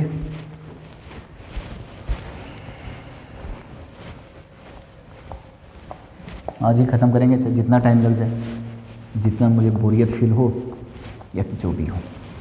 16th, the radius of large bubble becomes triple when it rise from the bottom of a lake to its surface. ये देखो, ये लेक है, ये यहाँ से ऊपर चला गया, 3 गुना हो गया। वॉल्यूम V था, यहाँ पे कितना हो गया? 3V, 3 गुना हो गया, ट्रिपल हो गया। If atmospheric pressure is equal to a column of height H, ये देखो 1 एटमॉस्फेरिक प्रेशर अब यहाँ पे दे रखा, H हाइट कुछ भी सेंटीमीटर मीटर जो लेना ले लो, सेंटीमीटर ऑफ वाटर ऐसा ले रखा, 1 एटमॉस्फेरिक प्रेशर। तो यहाँ से 1 एटमॉस्फेरिक प्रेशर किसके बराबर हो जाएगा? रो जी एच। रो पानी का लोगे, पानी का 1 होता है, ये है ना, ये हो गया 1 एटमॉस्फेरिक प्रेशर। फिलहाल सेंटीमीटर में लिया हुआ है क्योंकि ये भी CGS है, तो सेंटीमीटर में मैंने लिया हुआ है। ये 1 एटमॉस्फेरिक प्रेशर है। यहाँ पे वॉल्यूम V था, ऊपर हो गया 3V। यहाँ पे प्रेशर कौन कौन सा हो जाएगा? एक तो P0 एटमॉस्फेरिक प्रेशर, और रो जी एच, ऊपर केवल क्या हो जाएगा? P0। तो क्या लगाओ फार्मूला? फार्मूला वही वाला, P1 V1 equal to P2 V2, P1 P0 plus rho g h. अब ये रो जी एच किसका है? ये भी पानी का ही है, इसको तुमने पानी में ही डाला, from the bottom of a lake, ठीक है ना, कॉलम ऑफ द वाटर, ठीक है, ये पानी ही है। झील है तो पानी से ही होगा, तेल तो होगा नहीं इसमें, ठीक है। इक्वल टू P2, ऊपर जाके खाली P0 रह गया, वॉल्यूम हो गया 3V। यहाँ से वॉल्यूम V1 था तो V मान लिया, उसका 3V, ये और ये कैंसिल हो गया। P0 अब प्लस रो जी एच, रो पानी का 1 होता है, G रहने दो, H यही निकालना है, P0 इंटू 3। तो यहाँ से कितना हो गया? जी एच इक्वल टू 3 P0 से एक P0 माइनस करो 2 P0, तो जी एच, यहाँ पे फार्मूला लगाता हूँ रो जी एच है ना, और यहाँ पे 1 एटमॉस्फेयर का मतलब समझ रहे हो, H सेंटीमीटर को 1 एटमॉस्फेयर लिया हुआ है, तो जी से जी कैंसिल हो गया है ना, रो 1 ही होता है, H इक्वल टू H हो गया। ओहो भाई देखो, रेडियस दे रखा, मैं कुछ और लेके बैठ गया हूँ। रेडियस था R, आर, रेडियस हो गया 3 गुना 3r हो गया भाई, है ना। ये हो गया। यहाँ पे वॉल्यूम का फॉर्मूला हुआ स्फेरिकल होता है, वॉल्यूम इक्वल टू P2V2। चलो यहाँ पे P0 plus rho g H, volume का फॉर्मूला क्या होता है स्फेयर का 4/3 पाई आर क्यू। यहाँ पे P2 मतलब P0 और 4/3 पाई आर क्यू। रेडियस हो गया ट्रिपल, बात तो ये है। तो यहाँ से P0 plus rho g H सब कटेगा, 27 P0 आ गया, वो देखो सब कटेगा। तो यहाँ से रो जी एच इक्वल टू क्या हो जाएगा 26 P0। तो रो जी एच इक्वल टू 26, सब कुछ पानी था, ये एटमॉस्फेरिक प्रेशर भी पानी से निकाला था। Rho g H 1 atmosphere 1 H के बराबर था। ये भी पानी है, झील है, ये भी पानी है, जी जी कैंसिल हो गया। तो कितना नीचे 26 एच हाइट नीचे, ये हो गया। देखो 17, 2 different liquids having same mass are mix together. अब ये सिंपल सा कंसेप्ट है, 2 लिक्विड को मिक्स करना है, तो डेंसिटी में क्या होगा देखो जरा। 2 लिक्विड का अलग अलग density, calculate the density of their mixer, है ना, सेम मास। जरा एक बात बताओ, एक लिक्विड है मान लो, उसका मास m1 है, एक लिक्विड है उसका मास m2 है, इसका डेंसिटी ρ1 है, इसका डेंसिटी ρ2 है, ठीक है ना। मिक्स कर दिया, तो टोटल मास कितना हो गया मिक्सर का भाई। मास तो टोटल सीधा ऐड हो जाएगा ना, टोटल मास कितना हो जाएगा, टोटल मास हो जाएगा m1 plus m2, total mass इतना होके रहेगा, है ना। टोटल वॉल्यूम क्या हो जाएगा, टोटल वॉल्यूम, है ना, वॉल्यूम क्या हो जाएगा, इसका वॉल्यूम कितना हो जाएगा, एक का हो जाएगा m1 अपॉन ρ1 और एक का हो जाएगा m2 अपॉन ρ2, ये हो गया टोटल वॉल्यूम। पहले भी बता चुका ये सब, मास अपॉन डेंसिटी, ये हो गया वॉल्यूम। अब जरा बताइए रो मिक्सर का कितना हो जाएगा, इसका फॉर्मूला होता है mass upon volume, mass upon volume. Mixer का क्या हो जाएगा, रो मिक्सर, ये हो जाएगा मास अपॉन वॉल्यूम, ये होता है फॉर्मूला मास अपॉन वॉल्यूम, है ना। तो मास क्या लूँ, total mass m1 plus m2 था, और टोटल वॉल्यूम क्या लूँ m1 अपॉन ρ1, और ये क्या लोगे m2 upon ρ2, m1 upon ρ1 plus ये होता है, ये डेंसिटी निकालना मिक्सर का, तो ये फॉर्मूला होता है। इस केस में क्या हो जाएगा, 2 different liquid having same mass, mass अगर सेम है ना तो m करके देखना, तो कुछ फार्मूला ऐसा हो जाता है। देखो ये देखो इस वाले में ρ1 प्लस ρ2, है ना, देखो तो करके देखना तुम, ये पहले भी बता चुका हूँ। m1 m2 की जगह m रख के देखना, m कैंसिल हो जाएगा, LCM निकला, ये आंसर आ जाएगा, ये m प्लस m 2m, तो ये आ जाएगा।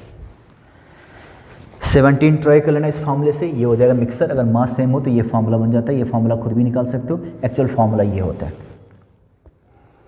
देख लो। 18, 2 different liquid having density, same question है, 2 डिफरेंट लिक्विड है, what will the density of the mixer, ये लो भाई, ये लगाना। 2 डिफरेंट लिक्विड हैविंग डेंसिटी इतना इतना और mix together, 2 different liquid having density, ठीक है, what will the density of the mixer.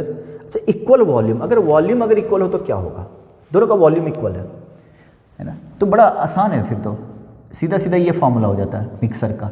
कैसे, ये भी देखिए, मिक्सर का ये फॉर्मूला होता है, अगर वॉल्यूम इक्वल है तो दोनों का वॉल्यूम इक्वल है। क्यों कह रहा हूँ ऐसा, जरा देखो, इसका वॉल्यूम मान लो V1, V, इसका भी वॉल्यूम V हो गया, वॉल्यूम डेंसिटी अलग अलग है, तो टोटल मास कितना हो गया, वॉल्यूम इंटू डेंसिटी, एक का ये और दूसरे का ये हो गया टोटल मास, है ना। टोटल वॉल्यूम कितना हो गया भाई, V प्लस V 2V, दोनों का V और V है। तो रो मिक्सर का कैसे निकालोगे, मास अपॉन वॉल्यूम, मास कितना है V ρ1 एक का, दूसरे का, देखो मास का फॉर्मूला यही होता है ना, वॉल्यूम इनटू डेंसिटी, ऐसे तो निकालूंगा, और क्या, और कैसे निकाल सकता हूँ बोला, है ना। ये हो गया mass upon V plus V common निकाल के देख लो, तो ये फॉर्मूला बन गया तुम्हारा। वॉल्यूम है तो सीधा सीधा एवरेज निकाल लो दोनों का, ठीक है। ये 18th क्वेश्चन था, निकालोगे equal volume. 19 when two different substance having same mass are mixed together their specific gravity दे रखा, but when the same substance, आप ये देखिए ज़रा देखो नेक्स्ट क्वेश्चन बिल्कुल यही है। कहते हैं कि दो अलग अलग लिक्विड है ना, उसको मिलाना है।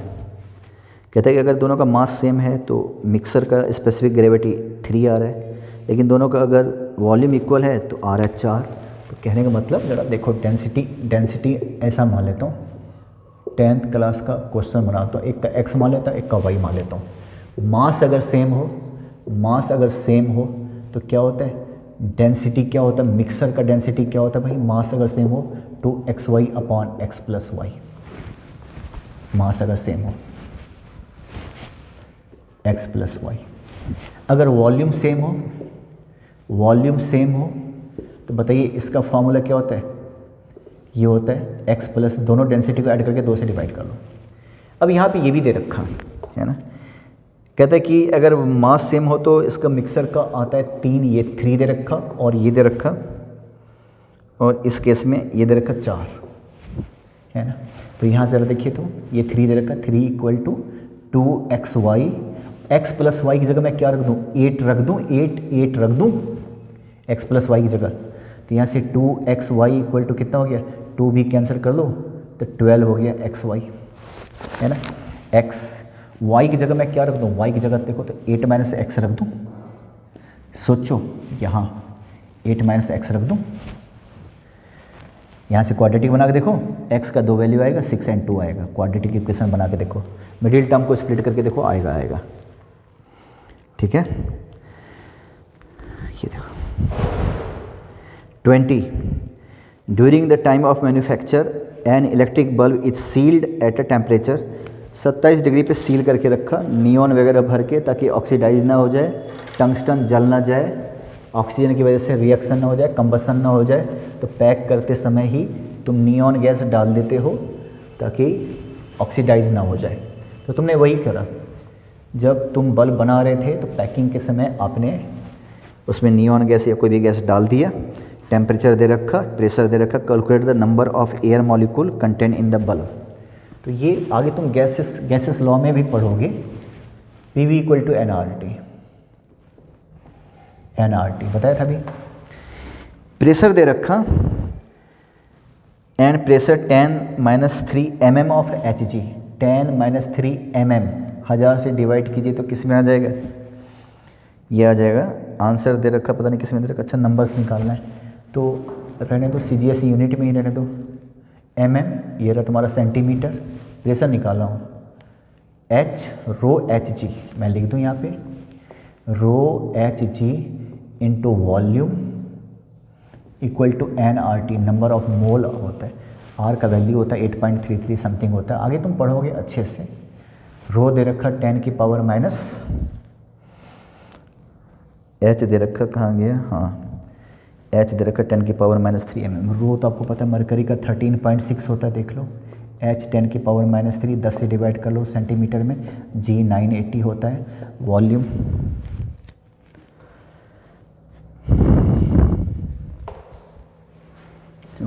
गायब है, एक क्वेश्चन बकवास है, वॉल्यूम नंबर ऑफ मोल है ना, R का वैल्यू 8 पॉइंट समथिंग होता है। तुम ये आगे पढ़ोगे, एवोगाड्रो नंबर दे रखा है, यहाँ से खाली n निकाल लेना, R का वैल्यू आगे पढ़ोगे, टेम्परेचर 27 डिग्री है तो 300 डिग्री केल्विन। ये छोड़ दो, बकवास क्वेश्चन है, ये क्वेश्चन रॉन्ग है, तुम लिख के रख लो क्योंकि इसमें वॉल्यूम मिसिंग है, तुम चेक कर लेना कहीं भी, ये रॉन्ग है। 21 a wooden ball of radius 3 centimetre and mass इतना gram is dipped in water through 10 centimetre and then release. ये देखो 10 सेंटीमीटर तक ले गए, इसके बाद इसको छोड़ दिया, इसको बिल्कुल ठीक है। मास 22.7 है इसका, 22.7 ग्राम का मास है। रेडियस, यहाँ से वॉल्यूम निकल जाएगा, मुझे डेंसिटी पता चल जाएगा। अगर पानी के डेंसिटी से कम हुआ तो ऊपर की तरफ छलांग मारेगा, जो कि ये मार भी रहा है। कहता है कितना जाएगा पानी से निकल के, पानी से बाहर उछल के कितना जाएगा, ये यही क्वेश्चन है। ठीक है 10 सेंटीमीटर। दबा के ऐसे ले लिए, फिर छोड़ दिया, ऐसे जाएगा थोड़ा सा ऊपर, यहाँ से आएगा और ऊपर जाके कहीं किसी हाइट पे जाएगा। तो ऊपर वाला फोर्स मुझे निकालना है जिसको हम बोलेंगे अपथ्रस्ट, ठीक है। और वो देखेंगे कि इससे ज़्यादा हो रहा है कि नहीं हो रहा है, इससे बड़ा हो रहा है कि नहीं हो रहा है, इसके मास से बड़ा, है ना। इसका रेडियस दे रखा, रेडियस कितना दे रखा, 3 सेंटीमीटर। इस बॉल का रेडियस दे रखा 3 सेंटीमीटर। थोड़ा सा रेस्ट करूँगा, इसके बाद 5 मिनट। ये देखिए अब हो क्या रहा, वॉल्यूम निकाल लो। स्फेरिकल है 4/3 pi R cube, 4/3 pi are की जगह पे क्या लोगे, 3 सेंटीमीटर में रहने दो, छोड़ दो, है ना। 1 3 से 1 3 कैंसिल हो जाएगा, 9 36 पाई सेंटीमीटर क्यूब, ये हो गया। डेंसिटी निकाल दो, मास अपॉन वॉल्यूम। मास कितना है 22/7 और वॉल्यूम कितना निकाला 36 पाई।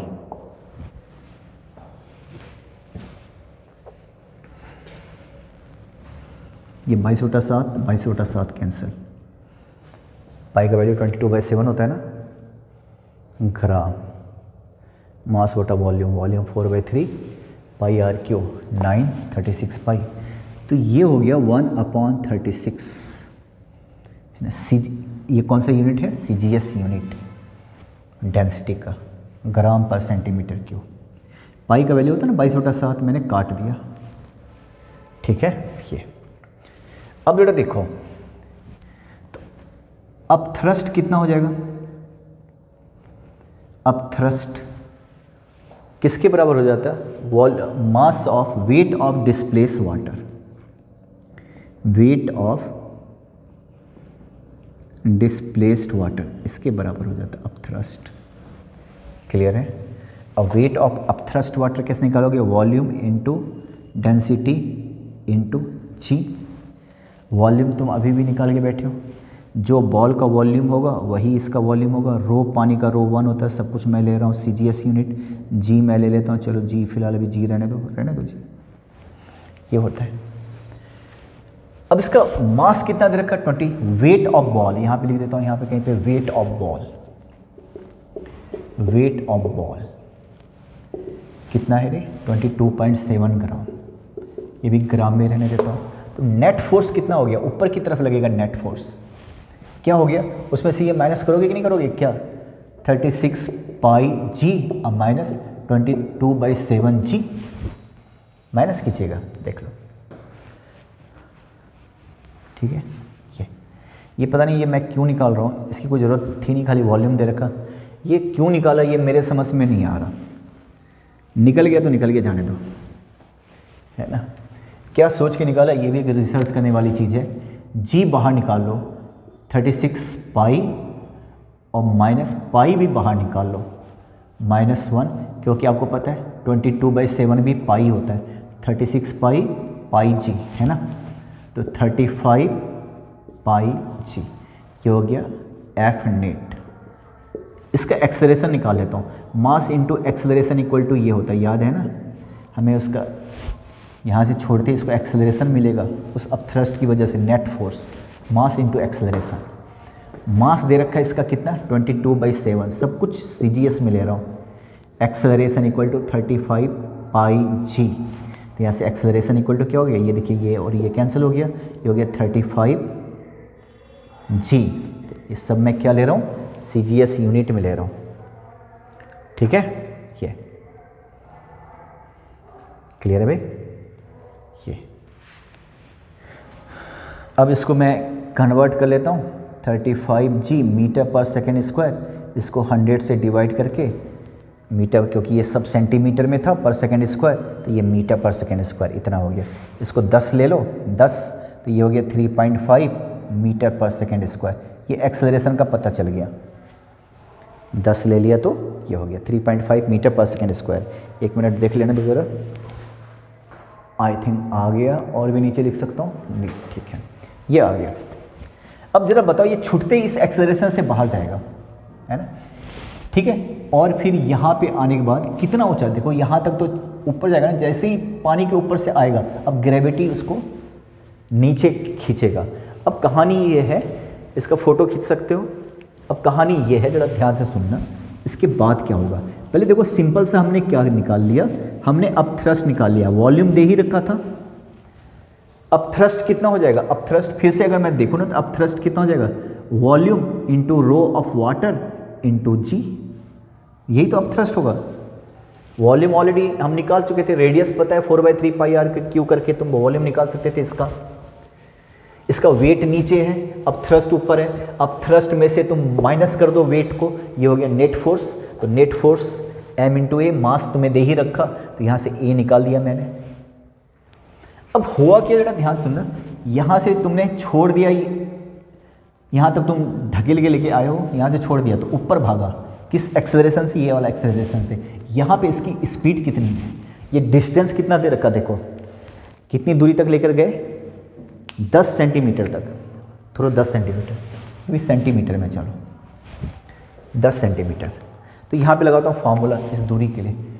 हम ये देखना चाहते हैं कि यहाँ पे ऊपर निकलते वक्त हवा में आने से पहले इसकी स्पीड कितनी थी। शुरू में तो स्पीड इसकी 0 थी, देख लो इनिशियल स्पीड इसकी कितनी थी, 0 है ना। हवा में निकलने से जस्ट पहले इसका स्पीड v मान लिया, तो v square equal to u square plus 2as। तो v स्क्वायर इक्वल टू, ये तो 0 हो गया शुरू में, 3.5 और s ये देखो सेंटीमीटर में दे रखा, मैंने मीटर में ले लिया। तो v स्क्वायर इक्वल टू कितना हो गया, 3.57/10, ये v स्क्वायर हो गया। इसको ऐसे ही रहने दो। इसके बाद क्या हुआ कि अब ये हवा से आ गया ऊपर, अब ये कितना ऊपर जाएगा जो भी हो, अब इसकी स्पीड इनिशियल क्या कहलाएगा, u स्क्वायर कहलाएगा 7/10, कितना ऊंचा जाएगा और ऊपर। यहाँ से मान लो मैक्सिमम हाइट पे वेलोसिटी अब क्या हो जाएगा, 0। जरा सोच के देखो तो कितना ऊंचा गया मालूम नहीं, पर जितना भी ऊंचा गया हवा में पानी नीचे छूट गया, हवा में मैक्सिमम हाइट तक h गया। मैक्सिमम हाइट पे वेलोसिटी क्या होता है, 0। यहाँ लगाता हूँ v square equal to u square plus 2as का फॉर्मूला, यहाँ पे 0 करेंगे, u स्क्वायर ये हो गया 7/10 माइनस 2gs, आपको पता नहीं यही तो s निकालना है, यही तो हाइट निकालनी है, कितना हाइट जाएगा। तो 20h equal to 7/10, h equal to 7/200 centimetre, तो 3.5 मीटर, सॉरी 3.5, इसको 100 से मल्टीप्लाई कर दो तो हाँ 3.5 मीटर इतना ऊंचा जाएगा। इसको 100 से मल्टीप्लाई किया 3.5, हाँ आ गया है ना, सॉरी ये मीटर में था, सब कुछ मैंने मीटर में लिया हुआ है, हाँ सब कुछ मीटर में लिया हुआ है, तो ये मीटर में आ गया भाई, मीटर में ये कुछ मीटर में आ गया। देखो मैं कितना गड़बड़ कर रहा हूँ, अभी मुझे 5 मिनट का रेस्ट लेना पड़ेगा। इसको सेंटीमीटर में कन्वर्ट कर लो क्योंकि सब कुछ ऐसा यूनिट ले रहा हूँ। तो कितना हो गया, 3.5 मीटर ऊंचा जाएगा ये। बढ़िया क्वेश्चन था।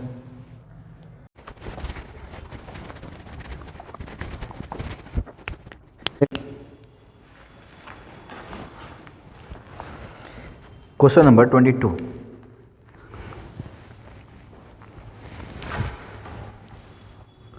ठीक है। Question number 22, A block of wood is found to be float with 2/3 of its volume inside water। देखो समझिए, ये पानी है यहाँ तक है ना, एक ब्लॉक है उसका 2/3 पानी के अंदर है ना। इसको और ढंग से अगर देखो तो 2v/3 वॉल्यूम मैंने ले लिया और v/3 1/3 पूरा वॉल्यूम v ले लिया, तो 1/3 बाहर है और 2/3 अंदर है। Calculate the density of the wood. अब मुझे एक बात बताओ, पानी है ना, पानी होगा इनसाइड वाटर, पानी का डेंसिटी 1 होता है, CGS यूनिट है ना। अब जरा देखो ये डूब क्यों नहीं रहा, क्योंकि अपथ्रस्ट है और पानी का डेंसिटी ज़्यादा है। अगर पानी का डेंसिटी और ये जो वुड है इसका डेंसिटी जो भी है ये इक्वल होता तो ये तकरीबन डूब जाता, यहाँ तक कहीं भी बीच में रहता, तैरता है ना, फ्लोट करता, डूब जाता, ठीक है। फ्लोट सॉरी इस तरीके से फ्लोट नहीं करता, सिंक हो जाता, अच्छे से डूब जाता, ठीक है। फिलहाल तो अभी तैर रहा है, इसका मतलब पानी का डेंसिटी ज़्यादा है। फिलहाल तो जरा एक बात बताओ, पहले तो मास देखो, मास या वेट में सीधा निकालता हूँ, weight of body, weight of body m into g, mass कैसे निकालता हूँ, वॉल्यूम इंटू डेंसिटी, ये बॉडी का डेंसिटी लिया इंटू जी, ठीक है। अब थ्रस्ट, अब थ्रस्ट का फॉर्मूला क्या होता है, अब थ्रस्ट इक्वल टू क्या होता है, वेट ऑफ डिस्प्लेस वाटर। तो वेट कैसे निकालोगे, पहले तो जितना वॉल्यूम डिस्प्लेस करेगा इंटू रो इंटू जी, ऐसे निकालोगे ना, कितना डूबा, इतना भाग डूब गया, इतना ही पानी डिस्प्लेस करेगा ना, उस पानी का ही वेट अब थ्रस्ट होगा। ये पानी है, 2v/3 रो 1 ले लेता हूँ और ये जी। अब ये दोनों इक्विलिब्रियम में है ना, ये दोनों को बराबर कर देता हूँ, 2v/3 1 into g equal to क्या हो जाएगा, v इंटू रो डैश जी, जी से जी कैंसिल, v से v कैंसिल, तो रो डैश इक्वल टू क्या हो गया, 2/3, ये हो गया आंसर, ठीक है। इतना सब कुछ CGS यूनिट में था, 0.66, ठीक है, हो गया। 23rd, a block of wood is just able to float on a oil low, but the same block is found to be float in water with 3/4 of its volume inside water. Calculate the density of the oil. बढ़िया question है, इस type का question बढ़िया माना जाता है।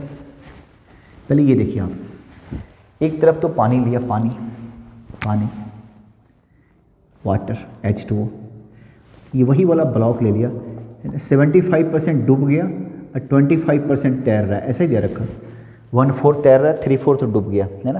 तुम 3/4 1/4 भी ले सकते हो, मैंने 75 वगैरह लिया, कहाँ गया 3/4, आप कैसे भी ले सकते हो ना, 3/4 डूब गया, 1/4 तैर रहा है, यह है पानी का हाल। ऑयल में अगर इसको मैंने डाला ना, ऑयल में, तो तकरीबन ये लिमिटिंग फ्लोटिंग इसको नहीं बोलते, तो ये देखो ऐसे है ना, ऑयल, ये ऑयल है।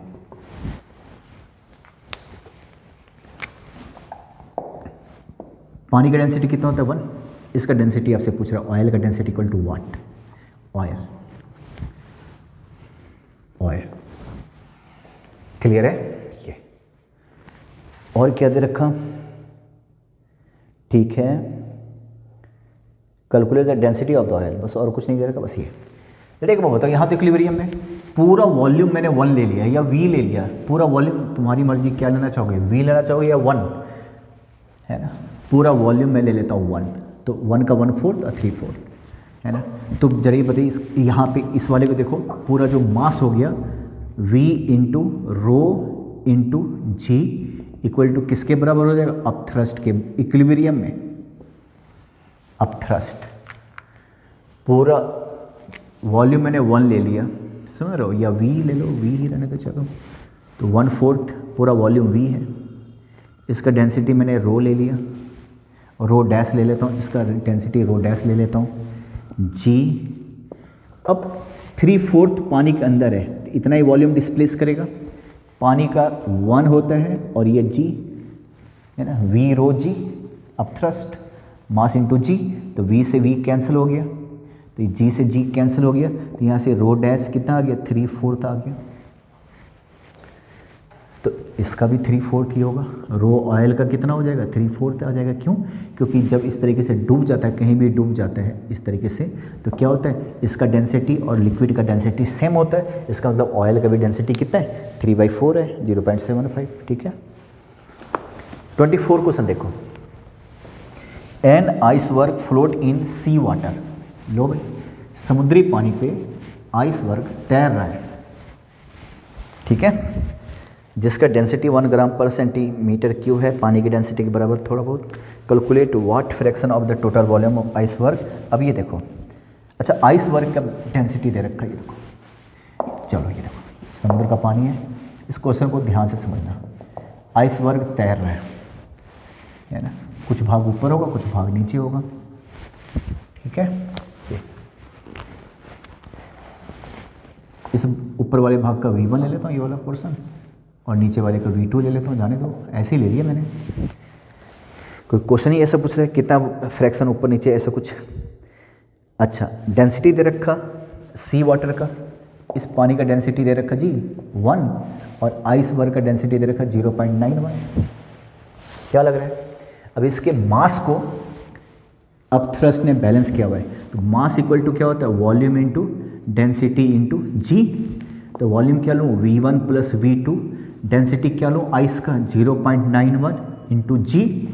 अब थ्रस्ट किसके बराबर हो जाएगा, वेट ऑफ डिस्प्लेस वाटर जो कि V2 है, इतना ही डूबा है ना, और समुद्र के पानी का 1 दे रखा है इंटू जी। अब इस दोनों को बराबर कर दो, इक्विलिब्रियम में तो दोनों बराबर होगा। अब थ्रस्ट, तो क्वेश्चन ये कह रहा है calculate what fraction of total volume of the iceberg outside the water level. Outside the water level, एक काम कर लेता हूँ, इसको V डैश कह लेता हूँ और टोटल वॉल्यूम V है, टोटल वॉल्यूम को V मान लेता हूँ, टोटल क्योंकि इक्वल टू V मान लेता हूँ, वो अच्छा रहेगा, है ना। मैं एक काम कर लेता हूँ, टोटल वॉल्यूम का मैंने V मान लिया, इसको रहने दो, इसकी कोई ज़रूरत नहीं है, ठीक है। तो V है और इसका डेंसिटी कितना है 0.91 इंटू जी, ये हो गया किसका, आइस का मास। अब थ्रस्ट किसके बराबर हो जाएगा रे, अब थ्रस्ट जो भाग डूबा हुआ है, कौन सा भाग डूबा हुआ है, पूरे V में से V डैश डूबा हुआ है, पूरा वॉल्यूम V है, V डैश डूबा हुआ है, इंटू कितना 1 इंटू जी। अब दोनों को बराबर कर दो क्योंकि इक्विलिब्रियम में है, तो दोनों बराबर है, तो V minus V dash g equal to कितना, V इंटू 0.91 जी, जी से जी कैंसिल, तो V minus V dash equal to 0.91 V, इसको इधर लेके आओ V को, तो कितना हो जाएगा भाई 0.9 V equal to V dash. इसका मतलब जरा देखो तो बाहर कितना है, केवल 0.09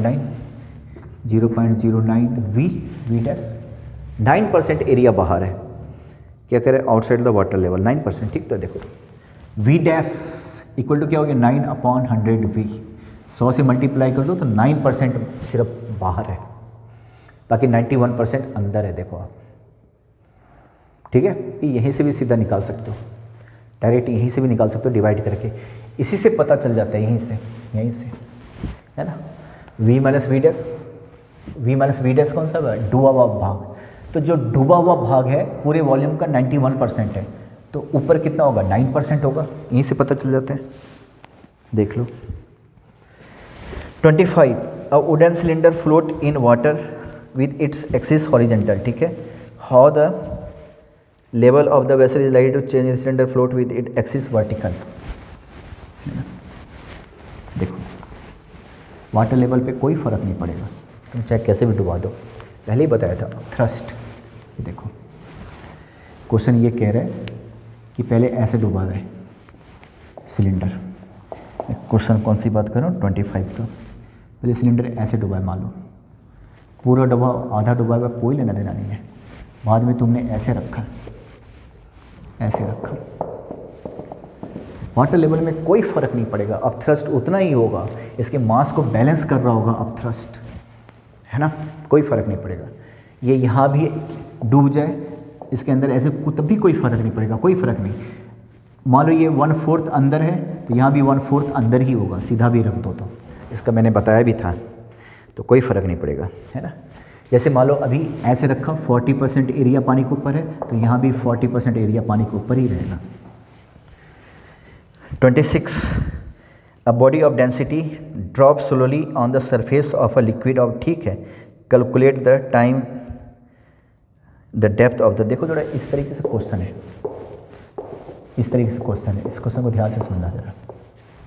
यहाँ से कोई बॉल गिराया जिसका डेंसिटी कितना है 1 ग्राम पर सेंटीमीटर क्यूब, पानी के डेंसिटी, अच्छा चलो ये पानी का डेंसिटी भी 1 होता है, पर लिक्विड कोई और दे रखा जिसका डेंसिटी मान लो ये कुछ भी होगा, अल्कोहल वगैरह होगा, जिसका डेंसिटी इतना है ग्राम पर सेंटीमीटर क्यूब, तो जाहिर है जो भी तुम इसमें डाल रहे हो उसका डेंसिटी ज़्यादा है, तो वो डूबेगा ही डूबेगा। यहाँ तक आने में उसको कितना टाइम लगेगा, ठीक है। और ये 98 मीटर है, कितना है 98 मीटर, टाइम कितना लगेगा। तुमने इसको ड्रॉप किया, फेंका नहीं है, ड्रॉप किया है, और कुछ है नहीं और कुछ नहीं, ड्रॉप किया। इनिशियल स्पीड कितना था 0, फाइनल स्पीड का गोली मारो, नीचे पहुंचने में टाइम पूछ रहा।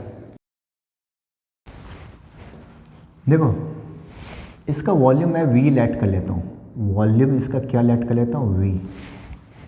इस सब कुछ CGS में दे रखा, हम आगे भी CGS यूज़ करेंगे, इसको भी CGS में ले लेता हूँ, सेंटीमीटर, चलो दफ़ा करो। सब कुछ CGS में ले लिया। क्या लग रहा है? फोर्स डाउनवर्ड फोर्स कितना लग रहा है? डाउनवर्ड फोर्स कितना लग रहा है? m इंटू जी, मास का फॉर्मूला क्या होता है? वॉल्यूम इंटू डेंसिटी इंटू जी। वॉल्यूम v लिया, उसका डेंसिटी कितना दे रखा? 1। सब कुछ CGS में। और जी भी CGS में जब लेंगे तो 980 लेंगे, 980। ये F फोर्स अपवर्ड जिसको तुम अपथ्रस्ट कहते हो। और किसके बराबर होता है upthrust? Volume of displaced water. तो डिस्प्लेस्ड वाटर कितना होगा? जितना उसका वॉल्यूम होगा। V डेंसिटी इस लिक्विड का 0.8 इंटू जी। ये हो गया, ये अपवर्ड। तो बताइए नेट फोर्स कितना लगा? नेट फोर्स तो ये देखो V इंटू 1, ये जो भी है वी जी, तो वी जी और ये 1 माइनस 0.8 तो 0.2 वी जी। सब कुछ CGS में। ये हो गया नेट फोर्स। अब ये एक्सेलरेशन बनेगा, आपको पता है ना, यहाँ पे आने में कितना समय लगेगा?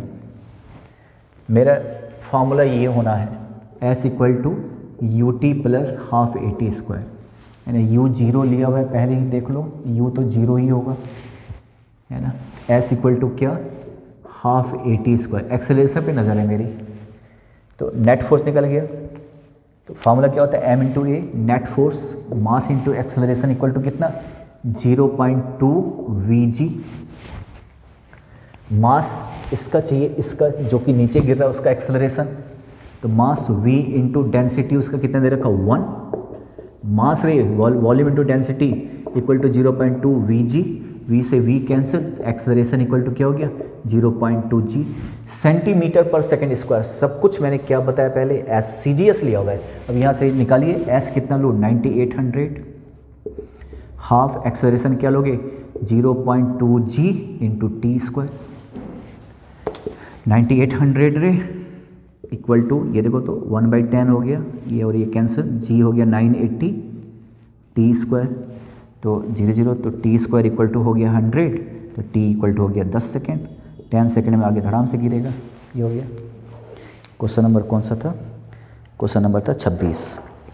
27 में यही कह रहा है कि बताओ एक्सेलरेशन कितना हो गया? एक्सेलरेशन तो पहले ही निकल गया, ये देखो, ये तो जी की जगह 980 रख दो, आ जाएगा एक्सेलरेशन।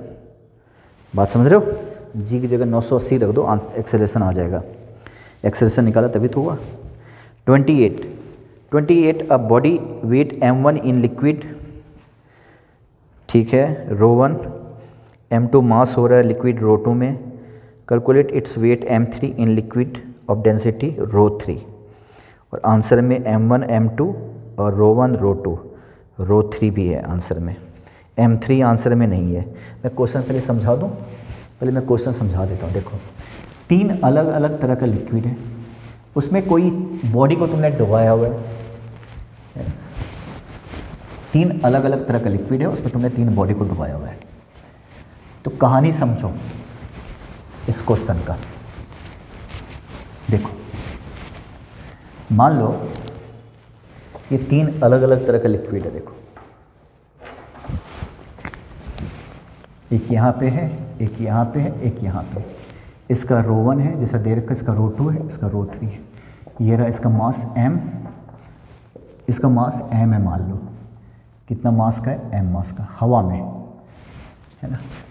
पानी में इसका जो मास होता है m1, इसका होता है m2, और ये m3 फाइंड आउट करना है। m3 को फाइंड आउट करना है ρ1 ρ2 ρ3 के फॉर्म में। आंसर में ये चाहिए, ये m अपने मन से लिया हुआ है ना। m हमने क्या लेट किया हुआ है? Let mass of body in air equal to m, kg gram कुछ भी है, छोड़ दो। तो एक बार बताइए, जब आपने इसमें डुबाया है इसको, अब थ्रस्ट ऊपर लगा होगा, अब थ्रस्ट ऊपर लगेगा, तो बताओ तो अब थ्रस्ट कितना लगा होगा? अब थ्रस्ट कितना लगा होगा? वॉल्यूम ऑफ, बात समझ रहे हो?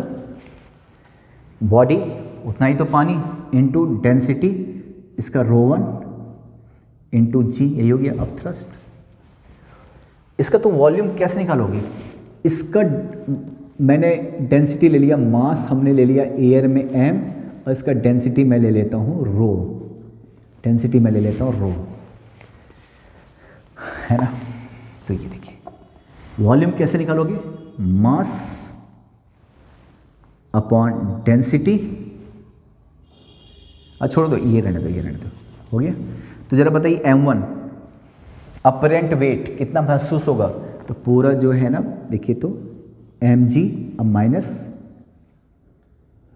m1 माइनस अपथ्रस्ट, यही तो महसूस होगा। एक्चुअल मास था इसका mg, वेट माइनस अपथ्रस्ट, यही m1 के बराबर दे रखा है, यही दे रखा है m1g, सॉरी m1g कर लेता हूँ इसको पानी में, इसका वेट m1g हो गया, मास m1 हो गया तो m1g हो गया, जो कि इसके बराबर होगा, अपथ्रस्ट माइनस होगा mg माइनस अपथ्रस्ट कैसे निकालूंगा, वॉल्यूम। तो वॉल्यूम के लिए क्या निकालोगे भाई, वॉल्यूम के लिए v ρ1 g, है ना। अब जरा एक बात बताओ, mg v की जगह मैं क्या लिख दूं, मास इनटू डेंसिटी लिख दूं, बताओ। ρ1 g ये वॉल्यूम निकाला उस बॉडी का जिसका मास m था, डेंसिटी g, ये रो था, ठीक है। देखिए mg तुम कॉमन ले लो तो क्या हो जाएगा, 1 माइनस ρ1 बाई रो, ये हो गया पहला इक्वेशन m1 का, ये पहला इक्वेशन। वैसे ही तुम m2 निकालो तो ये हो जाएगा mg 1 माइनस ρ2 अपॉन रो, ये हो जाएगा दूसरा। वैसे ही m3 निकालो, mg 1 माइनस ρ3 बाई रो, ये हो गया तीसरा। अब एक काम कीजिए आप, फर्स्ट को सेकंड से डिवाइड करो, फर्स्ट को सेकंड से डिवाइड करो, first second, m1 upon m2। हमें m1 m2 से प्रॉब्लम नहीं है, प्रॉब्लम हमें किससे, ना m चाहिए ना रो चाहिए ना m3 चाहिए, m3 तो खैर निकालना ही निकालना है। डिवाइड करो, mg mg कैंसिल, तो 1 minus ρ1 upon rho upon 1 minus ρ2 upon rho, है ना। क्रॉस मल्टीप्लाई करो, m1 के साथ क्या आ जाएगा, 1 माइनस ρ2 बाई रो, m2 के साथ क्या आ जाएगा, 1 माइनस ρ1 बाई रो। ये देखो एलसीएम एलसीएम ले लो, या चलो रहने दो, m1 ρ2 by rho equal to m2 minus m2, हमें रो निकालना है, यहाँ से बस इतना जान लेना, रो को एक तरफ कर दो, रो को एक तरफ कर लीजिए, तो इसको इधर लेके आओ तो m2 ρ2 by rho minus m1 ρ2 by rho, देख रहे हो,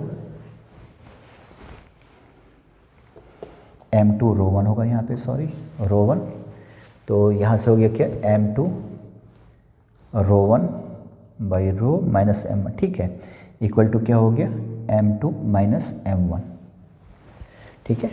1 बाई रो कॉमन ले लो यहाँ से, मैं यहाँ पे लिख देता हूँ, 1 बाई रो कॉमन ले लो तो क्या हो जाएगा, m2 ρ1 माइनस m1 ρ2 नहीं, equal to m2 minus m1, यहाँ से रो निकाल दीजिए क्रॉस मल्टीप्लाई करके, m2 ρ1 minus m1 ρ2 upon m2 minus m1, ये रो हो गया,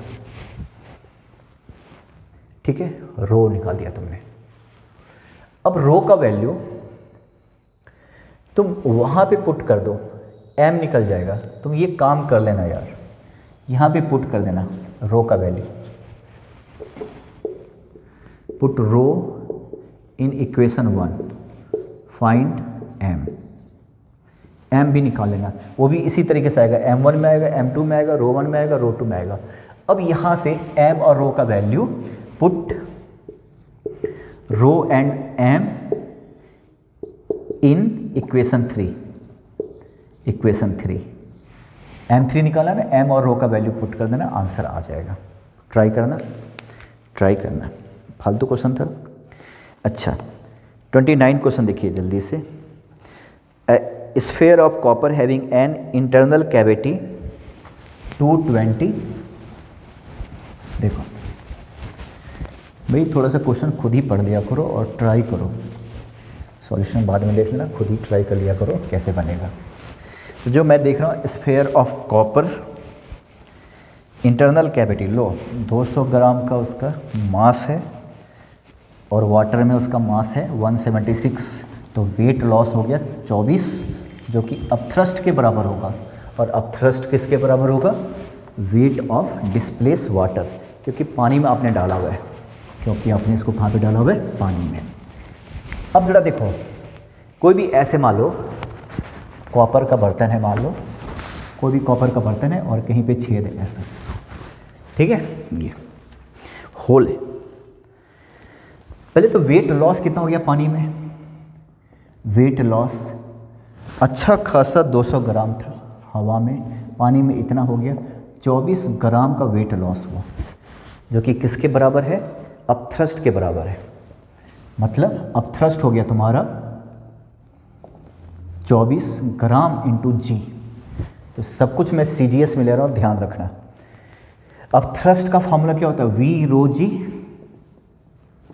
वॉल्यूम मालूम नहीं, पानी का डेंसिटी तो सबको पता है, जी कैंसिल हो जाएगा 24 जी, तो यहाँ से वॉल्यूम इक्वल टू हो गया 24 सेंटीमीटर क्यूब। ये वॉल्यूम हो गया पानी का, और यही वॉल्यूम किसका होगा? सॉलिड का। तो therefore volume of copper block equal to कितना हो गया? 24 सेंटीमीटर क्यूब। फिलहाल तो अब आपसे होल का वॉल्यूम पूछ रहा है, तो जरा एक बात बताओ, वॉल्यूम ऑफ मटेरियल मैं जब देख रहा हूँ ना कि 200 ग्राम है इसका मास, वॉल्यूम का फॉर्मूला क्या होता है? Mass into density, mass into density, sorry mass, volume का फॉर्मूला मास अपॉन डेंसिटी, ठीक है। तो डेंसिटी 8.8 दे रखा। देखो इसका जो मास है ना वो यहाँ पे होगा ना, ये जो 200 ग्राम है इसका यहाँ तो होल है, यहाँ तो एयर है, यहाँ पे होगा, बीच में होल है। तो ये जो वॉल्यूम मास को कंटेन किया हुआ है ना, उसका वॉल्यूम क्या होगा वो इस फॉर्मूले से निकालूंगा। वॉल्यूम मास अपॉन डेंसिटी वो 8.8 दे रखा, 200 अपॉन 8.8 दे रखा, और ये तुम निकाल देना, वॉल्यूम ऑफ मटेरियल इतना हो जाएगा, ठीक है। तो देयरफॉर वॉल्यूम ऑफ होल कितना हो जाएगा? वॉल्यूम ऑफ होल हो जाएगा, ये हो गया पूरे वॉल्यूम कॉपर का कितना था? 24, क्योंकि पानी में आपने डुबाया था। ये पूरे का निकल जाएगा, पूरे का, ये पूरे का, होल ब्लॉक का, क्योंकि पानी में आपने होल ब्लॉक डुबाया, तो उसको मालूम क्या कि अंदर से खोखलाएगी क्या, उसको क्या लेना देना। लेकिन यहाँ पे मास दे रखा मटेरियल का, तो मटेरियल जितने एरिया में, जितने वॉल्यूम में, वो उस मटेरियल का वॉल्यूम, बाकी होल है, तो वॉल्यूम ऑफ होल, इसमें से ये माइनस कर देना 200 अपॉन 8.8, आंसर आ जाएगा। आंसर चेक कर लेना, आ गया तो ठीक है, नहीं तो गलत है। फिर क्या क्वेश्चन, मैं नहीं बे, है ना, ये हो गया तुम्हारा 29। 30 a vessel which is 10 metre high in half filled with water and the remaining portion is filled with liquid. अरे ये कुछ नहीं है, देखो यहाँ पे ऐसा है ना, मैं बात कर रहा हूँ 30 क्वेश्चन का। यहाँ पे कोई लो डेंसिटी का कोई तेल है और यहाँ पे पानी है, नीचे बैठ गया है। यहाँ पे कितना होगा? यहाँ पे इसकी वजह से भी होगा, इसकी वजह से होगा। यहाँ पे ये देखो, ये h/2 है, ये h/2 है, तो यहाँ पे प्रेशर क्या हो जाएगा?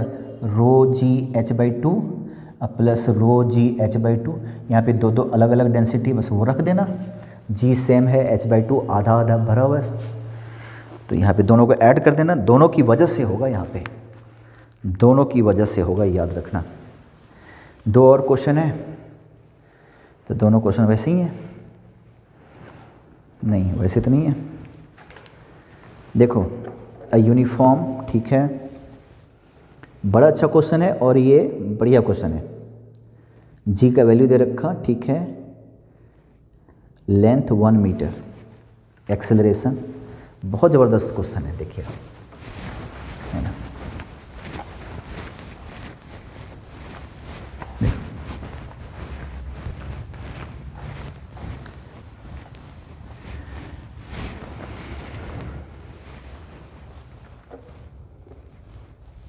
यहाँ पे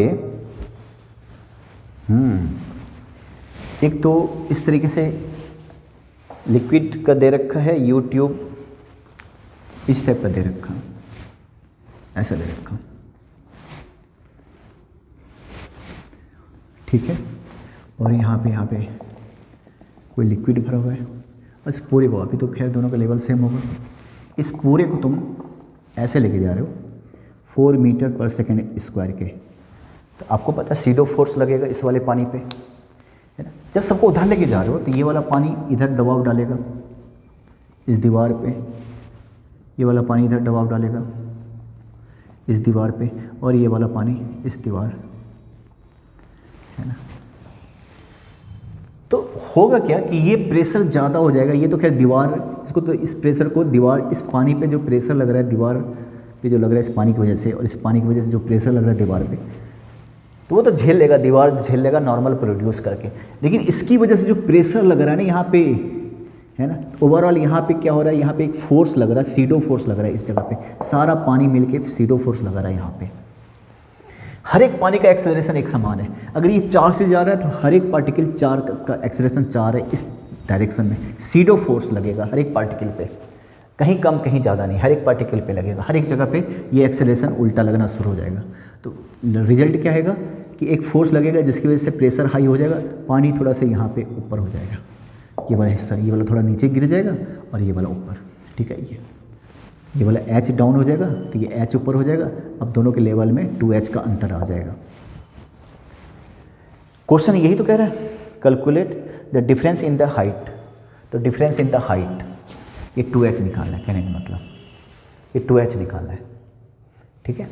तो सबसे पहले फोर्स कितना लगा रहा, M इंटू ए, इस हिस्से पे देखो पानी तो यहाँ भी है, ये इधर फोर्स लगा रहा है, पर इसकी वजह से लिक्विड कॉलम थोड़ी ना बढ़ जाएगा, लिक्विड कॉलम केवल इसकी वजह से बढ़ने वाला है, जो इसके, ये देखो।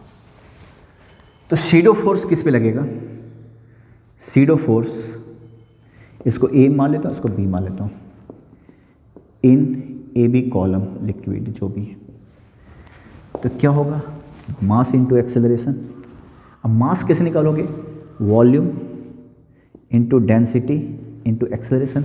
वॉल्यूम कैसे निकालोगे, इसका एरिया, ये वाला area of cross section, length दे रखा 1 मीटर दे रखा वैसे, इंटू डेंसिटी, पानी का डेंसिटी होता है 1, पानी है क्या है, फील्ड विद द लिक्विड, चलो रो ही रहने दो, डेंसिटी रो, एक्सेलरेशन तो चलो 4 दे रखा, ये सीडो फोर्स लग गया। तो देयरफॉर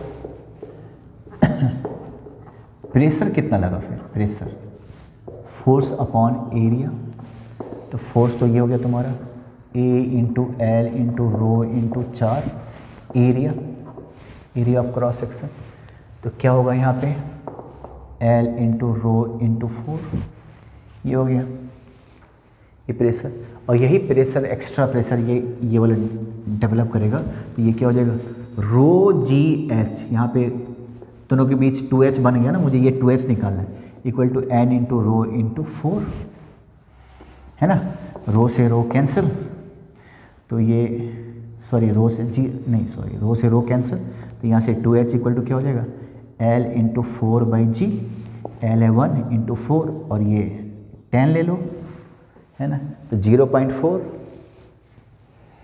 कहाँ गया, 0.4 मीटर, सही है, ये भी मीटर में दे रखा था, 4 मीटर पर सेकेंड स्क्वायर, तो 0.4 मीटर। ये यहाँ देख रहे हो हर एक पार्टिकल पे एक जैसा एक्सेलरेशन लग रहा है। सेकेंड वाला क्वेश्चन थोड़ा सा अलग है, अब इसको ऐसे गोल गोल घुमा रहे हो। सेकेंड वाला क्वेश्चन देखो, इसका मतलब 32 क्वेश्चन, ये बढ़िया क्वेश्चन है, ये देखिए।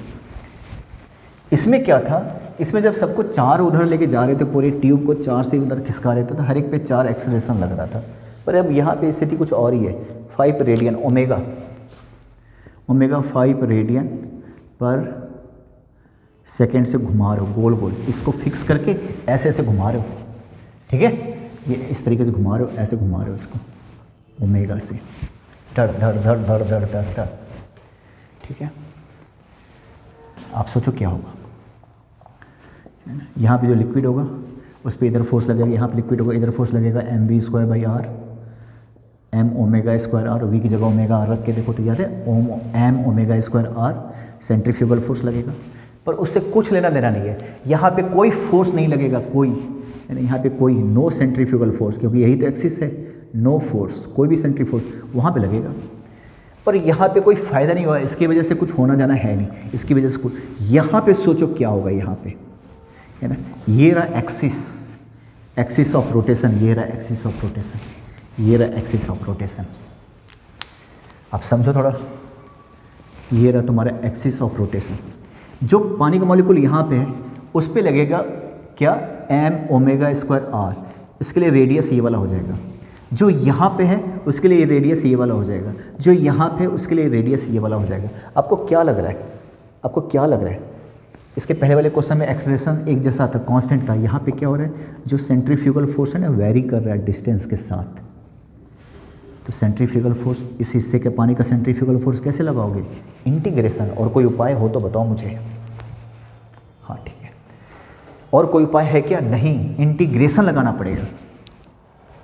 उसके लिए थोड़ी सी तैयारी करनी शुरू कर दो। मानते हो ना, जैसे जैसे दूरी बढ़ेगा सेंट्रीफ्यूगल फोर्स बढ़ता जाएगा समय के साथ, समय नहीं डिस्प्लेसमेंट के साथ साथ। मुझे एक फंक्शन बनाना पड़ेगा डिस्प्लेसमेंट का, सेंट्रीफ्यूगल फोर्स का। तो इसके लिए मैं एक काम करता हूँ, ये पूरा लेंथ L है, यहाँ पे एक पॉइंट ले लेता हूँ जो कि x दूरी पे, ठीक है, ये x डिस्टेंस पे है ना। और यहाँ पे इतने हिस्से में पानी है, ये वाला ले लेता हूँ dx, ये वाला ले लेता हूँ dx। इसका मास निकालता हूँ, इसका मास निकालता हूँ, इतने हिस्से के पानी का मास निकालता हूँ। तो मास इक्वल टू क्या हो जाएगा, volume into density. Volume equal to क्या हो जाएगा, एरिया इंटू हाइट। एरिया तो चलो ये क्रॉस सेक्शन एरिया ए है, और ये क्या लोगे dx, area into length, volume हो गया, इंटू डेंसिटी, रो में ले लेता हूँ डेंसिटी, है ना। ये हो गया मास। तो सेंट्रीफ्यूगल फोर्स कितना हो जाएगा, सेंट्रीफ्यूगल फोर्स फॉर्मूला होता है m omega square r. M mass की जगह पे क्या लूँ, a into d x into rho, omega square r. R क्या लोगे, इसके लिए ये एक्सिस है तो एक्स लोगे, एक्स। तो सेंट्रीफ्यूगल फोर्स क्या होगा रे, a rho omega square x d x. अब मैं इसको इंटीग्रेट करने वाला हूँ, है ना। ये उस छोटे से टुकड़े का डी एफ बी ले सकते हो, आपको रूल तो पता है। और 0 से L, अब पूरे कॉलम का यहाँ से शुरू करेंगे यहाँ तक, x यहाँ से शुरू करेंगे यहाँ तक, L जो कि 1 मीटर है शायद, जो कि कितना मीटर है, 1 मीटर। तो पूरे का फोर्स F हो जाएगा ए ओमेगा रो ओमेगा स्क्वायर, ये होता है एक्स स्क्वायर बाई 2, ये हो जाएगा। तो यहाँ पे लगाएंगे 0 से L, तो ये हो जाएगा F इक्वल टू क्या, a rho omega square l square by 2। L की जगह 1 रखने वाला हूँ, फिलहाल तो मैं फॉर्मूला बना लेता हूँ। क्या हो गया, अब ये सेंट्रीफ्यूगल फोर्स इस पूरे कॉलम पे लगा, पूरे पानी का लगा, उसकी वजह से हाइट ऊपर उठ गया, यहाँ तक उठ गया, है ना। फिर से लेता हूँ, कितना पानी डिफरेंस आ गया, एच का आ गया मान लो। तो प्रेशर कितना हो गया, प्रेशर इसकी वजह से प्रेशर कितना हो गया, a rho omega square l square by 2, और एरिया से मल्टीप्लाई डिवाइड करोगे प्रेशर के लिए, तो कितना हो गया रे, रो omega square l square, L की जगह 1 बाद में रखूँगा, है ना। अब ये किसके बराबर कर दूँ, रो जी एच। पानी एच, दोनों के पानी में एच का फ़र्क आ गया, ये पानी दोनों के पानी में एच का फ़र्क आ गया, इक्वल टू क्या, रो omega square l square by 2, रो से रो कैंसिल, है ना। यही हाइट पूछ रहा है, ओमेगा स्क्वायर दे रखा, ओमेगा का कुछ वैल्यू दे रखा था, कितना दे रखा था, ये है तुम्हारा 5 रेडियन, तो 5 का स्क्वायर 25, एल 1 है भाई, और 2, और जी है आपका 10 ले लो, तो हो गया 1.25, है ना। सब कुछ ऐसा यूनिट है तो मीटर में आंसर आ जाएगा, सब कुछ ऐसा यूनिट है मीटर।